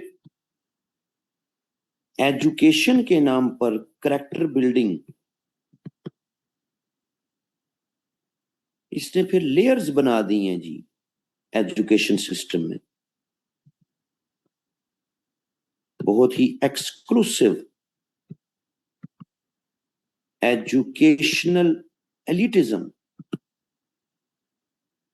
सारे बड़ों को उठा के देख लो, ये मिलते जुलते 8 10 15 स्कूल कॉलेज यूनिवर्सिटियां होंगी, वहीं से घूम घुमा के वहीं के आपके सामने आ जाते। तो जो आम आदमी है, प्लेटो ने ये तो नहीं कहा था कि आम आदमी का बच्चा भी आम आदमी रहेगा, ये कहा था उसने? इस आम आदमी के बच्चे को कहां पे अपॉर्चुनिटी मिल रही है? ठीक है, प्लेटो भी एजुकेशनल एलिटिज्म में ही उसका काम है, लेकिन उसके एजुकेशनल एलिटिज्म में जो एलीट डेवलप हो रही है वो स्किल्स की बेस पे हो रही है, वो अपनी कैपेसिटी की बेस पे हो रही है, ना कि अपनी क्लास की बेस पे हो रही है।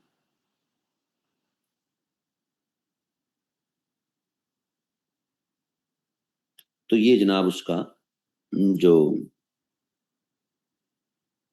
रेलेवेंस और जो वायलेशन।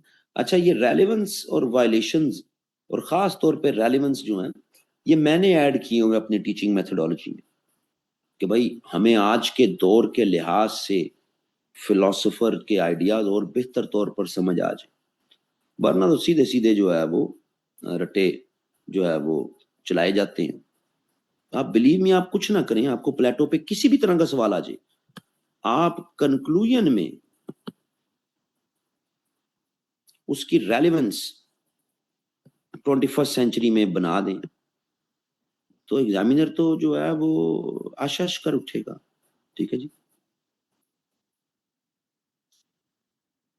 सिर्फ रेलिवेंसी डाल दें तो वो तो जनाब कहां से कहां पहुंच जाएगा।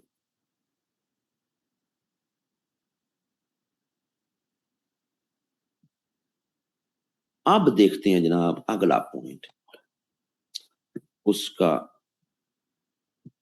कम्यून का आइडिया। कम्यून क्या कहता है उसका, जहां उसकी बुक 2 और बुक 4 मशहूर है, रिपब्लिक की, जिसमें एजुकेशन को लेके सेंसरशिप को लेके बातें हैं, तो उसकी बुक 5 और बुक 3, इनमें फिर उसका प्रपोजल हमें मिलता है कम्यून का आइडिया।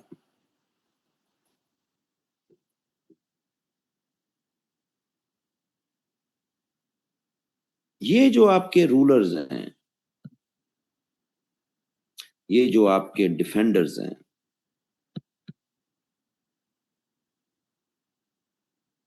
इनको तो वो कहता है जी स्पेशली इन पे फोकस करना। किसी किस्म के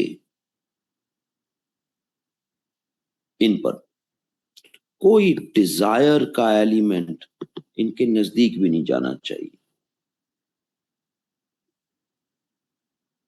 ना इनकी प्राइवेट प्रॉपर्टी हो, ना इनकी कोई नो इंडिविजुअल फैमिली हो। ठीक है जी, दे मस्ट लिव कम्युनली। अब जाहिर है आपके जहन में आएगा फैमिली नहीं हो तो ये खुद कहां से आए, तो भाई जिस भी बादशाह ने, ग्रीक सिटी स्टेट्स के जिस भी किंग ने उसका मंजन खरीदना था, अगर मान लेते, तो उसने वहां पे सारे प्रोग्राम का इंचार्ज बन जाना था ना खुद, और उसने लोगों को कहना था दे दो भाई अपने 0 से 6 साल के बच्चे मुझे, इनको मैं लेके चलूंगा आगे। सही, तो उसने चलाना था ना आगे, फिर उनको डेवलप करना था। तो कोई पागल ही किंग होना था जिसने ये मंजन खरीदना था।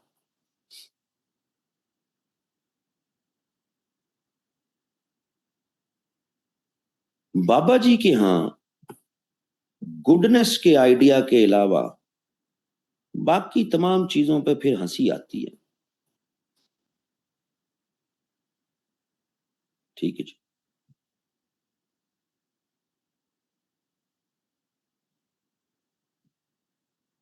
वो कहता है जी फ्रेंड्स जो है ना जी, ये फ्रेंड्स हैं, friends of the city state, the friends should have all things in common. Friends should have all things in common. अच्छा ये याद रहे, ये all citizens of the state के लिए नहीं है जी, ये सिर्फ इन्हीं दो क्लासेस के लिए बात हो रही, all citizens के लिए नहीं है। सिर्फ वो दो क्लासेस जिनका काम है to protect and to govern, बस इन्हीं की बात है, सबके लिए नहीं। क्या जरूरत पड़ी, क्यों रूलर जो लॉट बनेगी जिसमें से आपने फिलोसफर किंग निकालना है, वो भी जनाब उनकी भी कोई फैमिली, कोई प्रॉपर्टी नहीं, और फिर जो आपके जो फौजी जर्नैल और ये वो, कोई चक्कर ही कोई।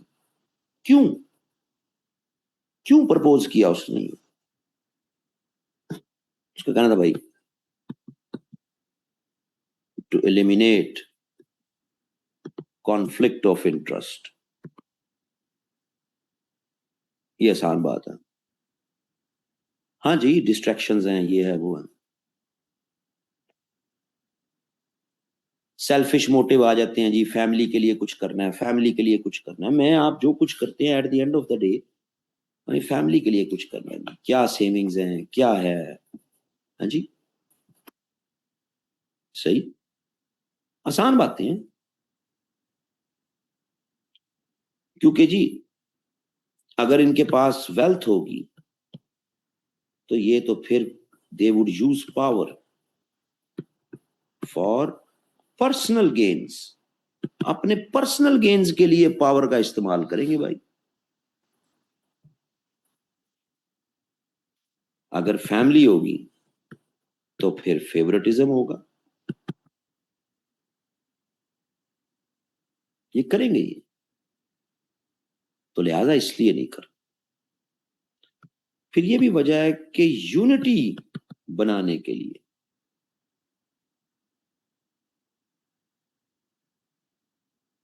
भाई ना कोई माई वाइफ होगी, ना कोई माई चाइल्ड होगा, ना कोई माई हाउस होगा।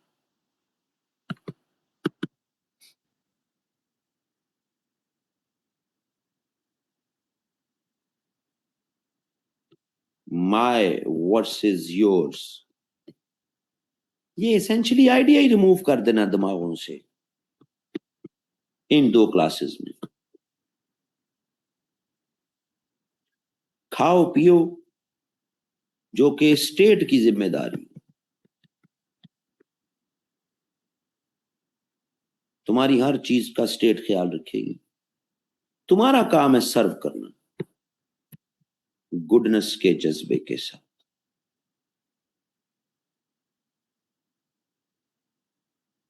यूनिटी रहे किसकी तरफ?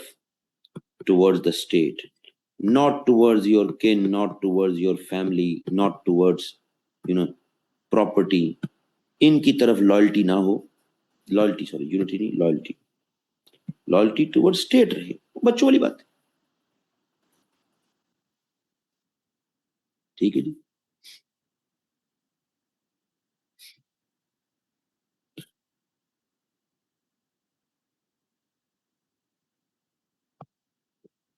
करप्शन नहीं होगी जी, किस चीज की ब्राइबरी? जब हर चीज का ख्याल आपका स्टेट रख रही है, आप किसके लिए ब्राइबरी लेनी है? कोई हेरिडिटरी प्रोविजन बननी नहीं कि मैं फिलोसफर किंग हूं तो मैं अपने बाद अपने बेटे को फिलोसफर किंग बना दूं। जब बेटा ही नहीं होएगा तो फिलोसफर मैं आगे किस तरह खिलाऊं? सिंपल लाइफ इनकी आपने गुजरवानी है, क्योंकि इनको आपने अप टू 18 उनका जेन साइजी कर दी हुई है सिंपल लाइफ की। ड्यूटी एंड विर्च्यू, यही फोकस है बस।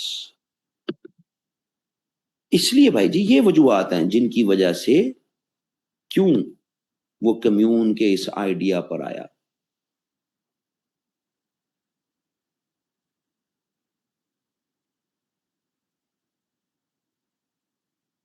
क्या की फीचर्स हैं जी?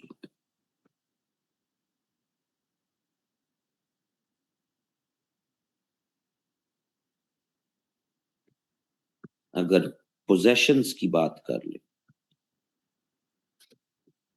तो बस जी बेसिक नेसेसिटीज इनकी बस अपने पास रखें। ना इन्होंने ट्रेड करनी है, ठीक है जी, ना इन्होंने फार्मिंग करनी है, तो ना इनको वेल्थ की जरूरत है। Basic necessities,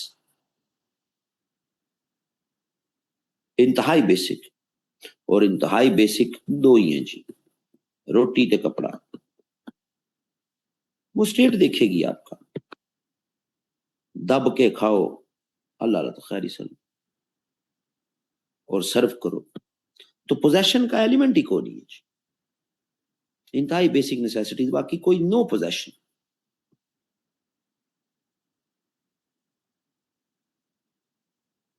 property,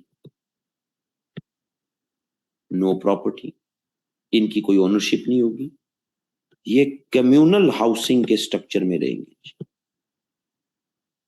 no money, no luxuries, कोई लग्जरीज भी नहीं, कोई प्राइवेट प्रॉपर्टी नहीं। जिस भी स्कॉलर ने प्राइवेट प्रॉपर्टी के आइडिया को अडॉप्ट किया है ना जी इंसानी तारीख में, वो समझ लें उसने बाबा प्लेटो से कुछ ना कुछ डिराइव किया।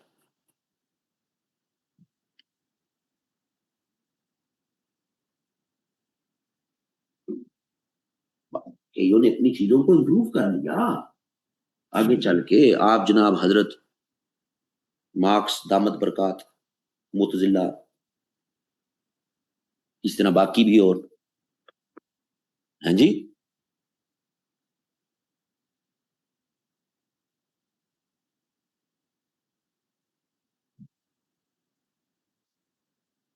Marriage, no permanent pairing. चले जाओ वापस प्लेटो के दौर में, उसकी आइडियल स्टेट में, मौजा ही मौजा।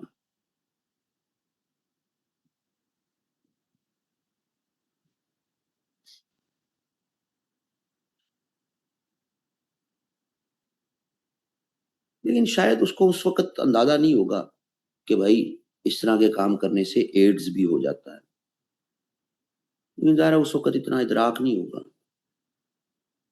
खैर, नो परमानेंट पेयरिंग, टेम्पररी है जी।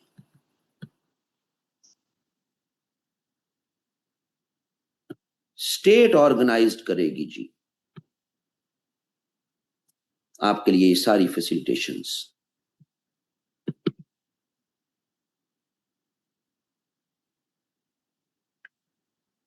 ये टेम्पररी अरेंजमेंट्स होगी,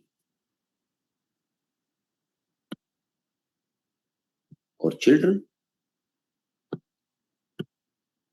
कलेक्टिव आप इनको रेज करेंगे जी, रियासत की जिम्मेदारी होगी। बायोलॉजिकल पेरेंट्स किसी को नहीं पता होगा।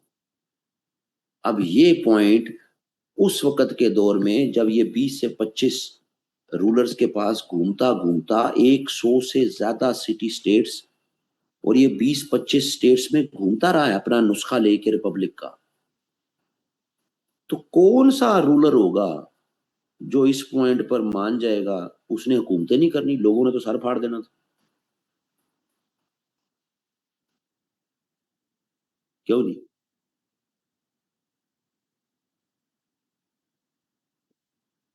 ये याद रहे, ये कोई कम्युनिज्म जो आज आप 20th सेंचुरी में एक्सपीरियंस होता नजर आया, ये वो नहीं है। यानी आपकी जो प्रोड्यूसर क्लास है वो 100% प्रॉपर्टी रख सकती है, उसमें ट्रेडर्स भी आ गए, फार्मर्स भी आ गए, सारे आ, ठीक है जी।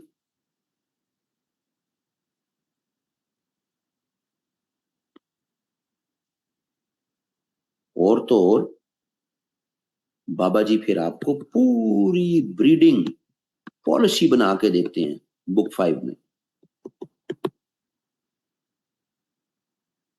इससे बहुत आगे जाके हिटलर बड़ा इंस्पायर्ड था।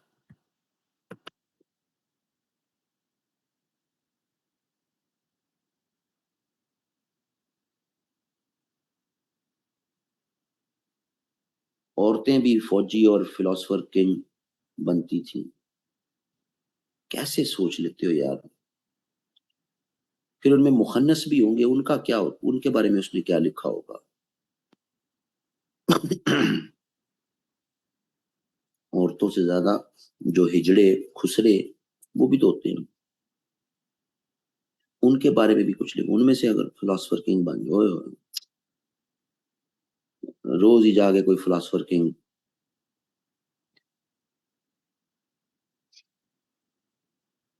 कैसे सोच लेते हो इतना क्रिटिकल जो है ना सीएसएस के स्टूडेंट। मेरे तो ज़हन गुमान में नहीं आती चीजें।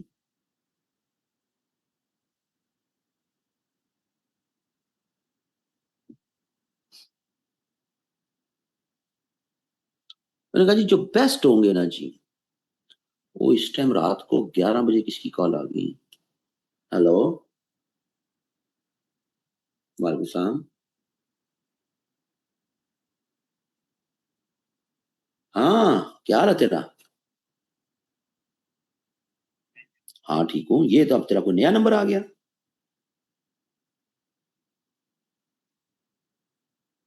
कैसे याद किया।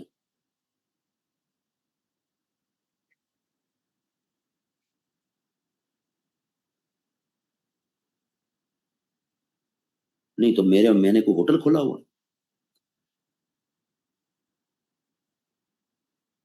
ओ भाई उसको उसका तो क्या। अब मुझे अब क्या पता ना कि उसको किस तरह का क्या क्या सजेस्ट करना है। शाबाश है भाई कसम से। तुम लोगों ने मुझे समझा क्या हुआ। मुझे समझा क्या हुआ भाई, मैं कोई जो है वो अब मटन शटन खाने के लिए तू रात को इस टाइम मुझे फोन करके पूछ रहा है कि जी लाहौर में मटन कहाँ से चाहिए। लाहौर में हर जगह गधे ही आजकल कटे जा रहे हैं, बकरे तो हैं कौन नहीं। अब मटन में भी उसकी अब क्या चॉइस। हाँ तो अब मैं जो क्लास ले रहा हूँ इस वक्त, और मैं तुझे अब जो है ना मटन के वो बताता फिरूं। ठीक है। तो उसको कहा जहां से भी तो उसको मटन जो है वो कहीं से भी खा ले। मटन में भी वैरायटीज है ना, क्या खाना चाहता है, कढ़ाई खाना चाहता है, टिक्के खाना चाहता है, वो पठानों वाला खाना चाहता है, क्या खाना चाहता है।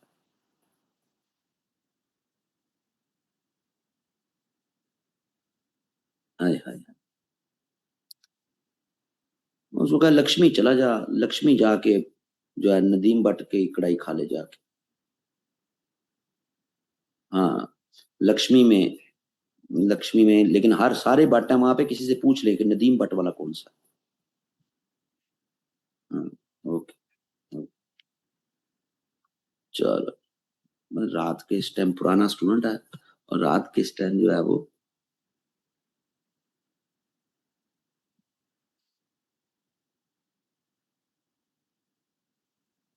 लो जी। Breeding policies. वो जी बेस्ट मैन, बेस्ट वुमेन, उनके पेयर बनाओ, ताकि आप एक सुपीरियर ऑफ स्प्रिंग्स हासिल कर सको। ये जिस तरह मैं अपनी हवेली में करता हूँ ना, जो अच्छी अच्छी बकरियां हैं उसको अच्छे बकरे के साथ रखा हुआ मैंने, और जो जरा हल्की बकरियां हैं उनको जरा हल्के बकरे के साथ रखा है जी।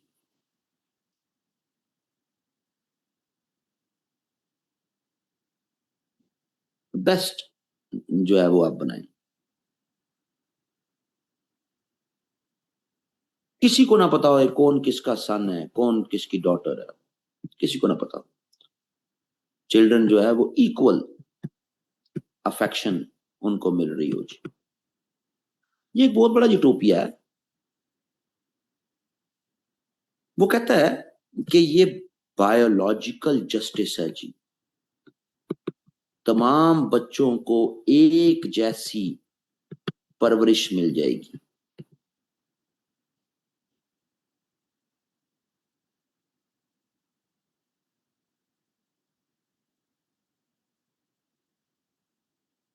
अब अगर हम मॉडर्न एरा में इसकी रेलेवेंस देखें तो एग्जैक्ट 100% तो नहीं मिलती, लेकिन कुछ एस्पेक्ट्स में देख लें। मसलन जिस तरह मिलिट्री लाइफ है, जवानों को एक साथ बैरक्स में रखा जाता है, एक साथ, ठीक है, सही जी। ऐसे कई कंट्रीज हैं जहां पर personal property during service band है जी।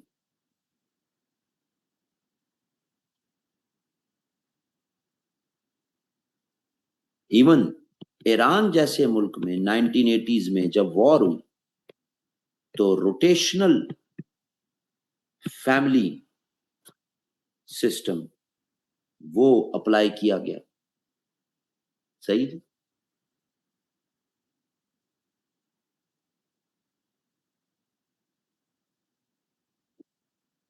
फिर अगर आप कुछ रिलीजियस लाइफ के एस्पेक्ट में देख लें,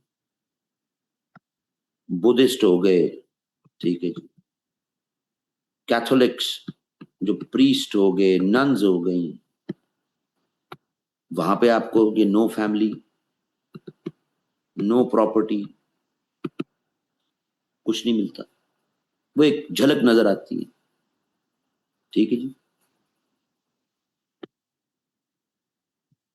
फिर आपको थोड़ी सी झलक कम्युनिस्ट जो कंट्रीज रही, जैसे यूएसएसआर, जैसे चाइना, तो सारा तो नहीं, लेकिन जिस तरह स्टेट कंट्रोल्ड प्रॉपर्टी, लेकिन इवन यूएसएसआर में फार्मर्स को प्राइवेट प्रॉपर्टी रखने का हक था जी। हमने बड़ी मिसकंसेप्शन बनाई हुई है कम्युनिज्म की।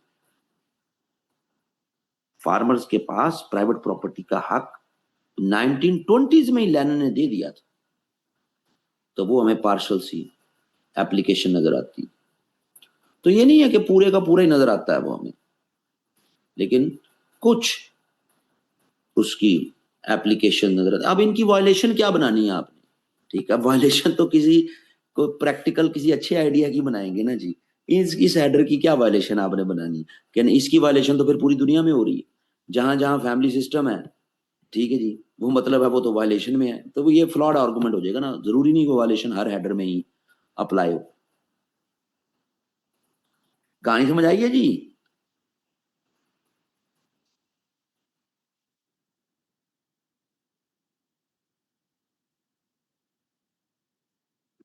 मैंने उसका कंसेप्शन ऑफ जो गवर्नमेंट है और जो उसका सॉरी जो क्रिटिक है, क्रिटिसिज्म ऑन डेमोक्रेसी, इस पर हमने 20 नंबर का सवाल पूरा बनाया को नहीं बनाया? क्रिटिसिज्म ऑन डेमोक्रेसी, चलो इसको देखते हैं। फिर अब जाहिर है, हो सकता है खुदा ना खास्ता पेपर में हमारे से पूछ ले कि जी प्लेटो जो है जो क्रिटिक करता है डेमोक्रेसी को, और फिर कई और तरीके जो गवर्नमेंट्स के उनको भी, तो उसकी क्या वजूहत बताता है वो, ठीक है जी। तो उसको देख, ओ भाई इस तरह तो ये तो 4-5 महीने लग जाएंगे पॉलिटिकल साइंस करते करते, क्योंकि मेरे एंड पे तो फिर डिटेल में ये चीजें चलनी है। और ताकि जो है वो खुदा ना खास्ता प्लेटो पे किसी भी तरह का सवाल आ जाए तो आप उसको जो है वो फिर कर सके। कल नहीं करेंगे भाई, ये आज ही होना है।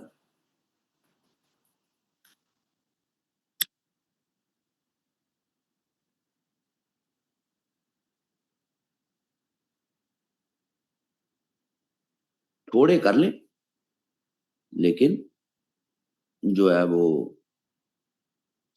अच्छी तरह कर लें।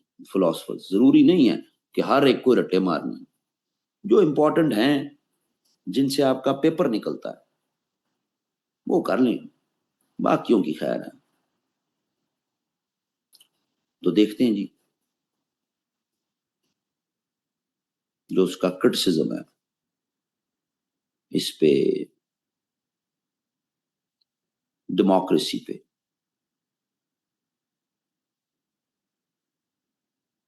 रिपब्लिक की बुक 8 है,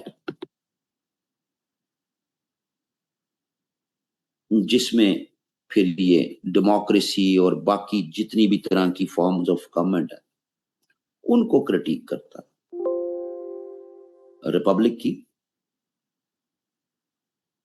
वोकेट है।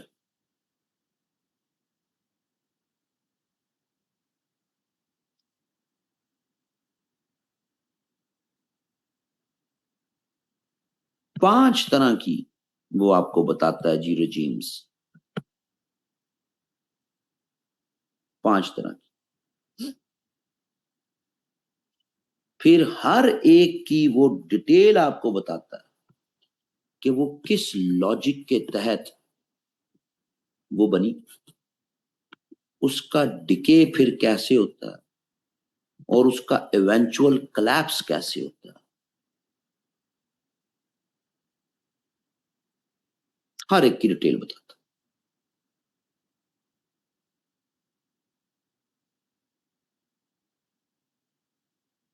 सही जी।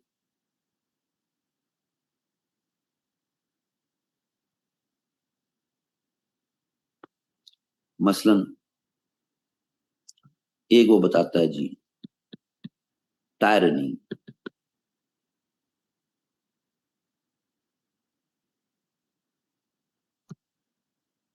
Rule by fear, rule by power, एक सिंगल रूलर। ठीक है जी, रूल करता है। Democracy, rule by freedom, rule by equality. इसमें मैनी रूलर्स सामने आ सकते हैं। Oligarchy, rule of the wealthy people. इसमें जो द मोस्ट रिच होता है ना जी, वो लीड करता है।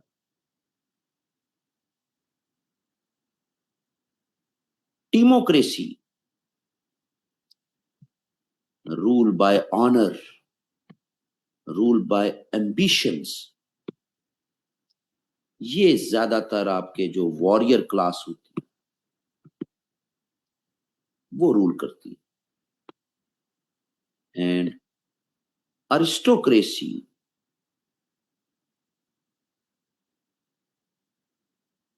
ये है जी जो विजडम के साथ करते, जो जस्टिस के साथ करते, जो लर्नेड है, मतलब मेरा फिलोसोफर किंग का आइडिया।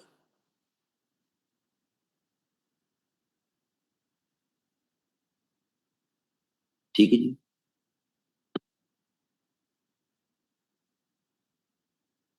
वो कहता है कि ये जो ईच रजीम है ना जी, जब इसका डिके होता है तो ये नेक्स्ट में ट्रांसेंड कर जाती है। हर रजीम नेक्स्ट में ट्रांसेंड कर जाती है।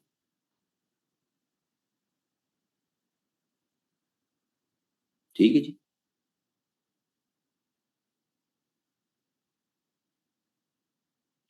और अल्टीमेटली फिर इवेंचुअल डाउनफॉल हो जाती है। लेकिन जाहिर है सबसे इंपॉर्टेंट जो है ना जी इन सब में, ये तो रूल ऑफ द विजडम और लर्नर, ये तो इसकी बड़ी तारीफ करता है। ठीक है जी। उसके बाद कहता है डेमोक्रेसी थोड़ी सी बेहतर है, उसके बाद ओलिगार्की, उसके बाद डेमोक्रेसी, उसके बाद टायरेनी। तो इसमें जो सबसे इंपॉर्टेंट है, जो आज क्योंकि कंटेम्पररी कॉन्टेक्स्ट में दुनिया में सबसे ज्यादा आप डेमोक्रेसी डेमोक्रेसी करते हैं, तो ये हमें पता होना चाहिए कि फिर प्लेटो कैसे क्रिटिक करता है डेमोक्रेसी को।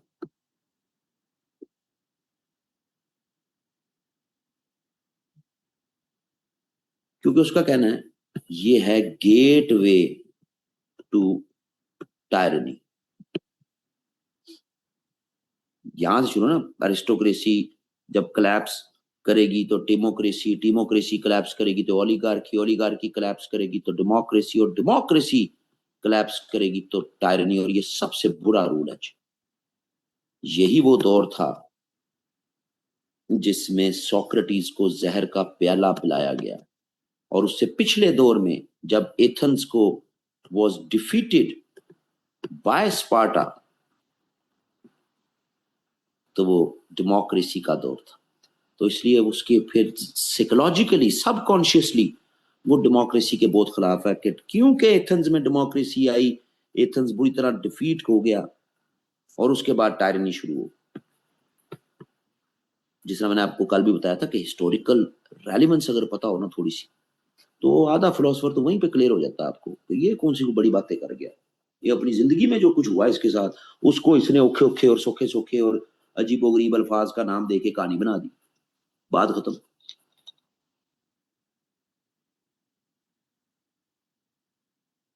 रट्टे से जान छूट जाती है। गेट वे टू टायरनी है जी, इसलिए सबसे ज्यादा इसको क्रिटिक करता, और इसी दौर में जो है वो एथेंस को डिफीट हुई।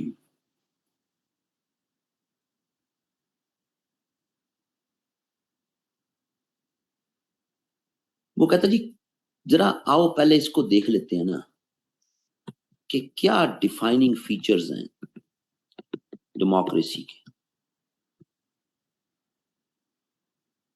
आप ये कहते हैं कि everyone is free to live as they like. अब ये अपने दौर की डेमोक्रेसी के हिसाब से कह रहा है।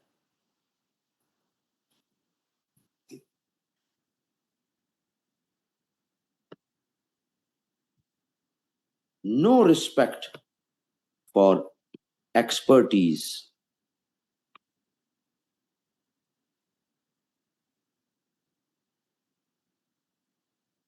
excessive liberties even for unwise immoral people। Democracy देती, ये अपने दौर के हालात में जो डेमोक्रेसी थी ना उसकी, वो वोट बैंक नहीं होता था। उसके दौर की डेमोक्रेसी ये थी कि ये बड़ा सा पंडाल है, इसमें लोग जमा हो गए,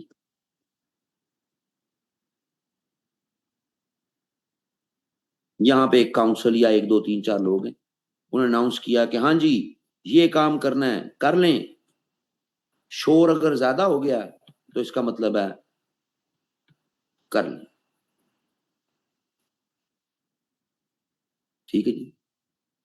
तो कोई नंबर काउंट नहीं होता था जी उस डेमोक्रेसी में। हाँ चाय बना दो, तो चाय बना के तुझे निकल दो, कोई नंबर काउंट नहीं होता था।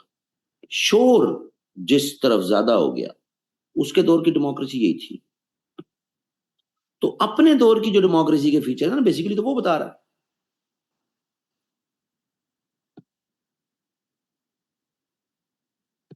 गवर्नेंस भी जो है वो कॉम्पिटेंस पे नहीं बल्कि पॉपुलैरिटी पर डिटरमिन हो रही, ठीक है जी। गवर्नेंस कॉम्पिटेंस पे नहीं, पॉपुलैरिटी पे।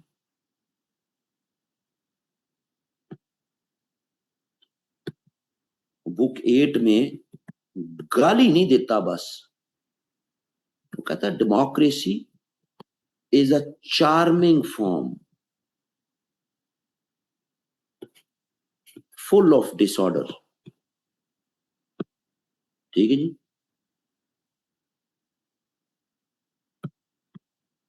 Equality to equals and अनइक्वल्स,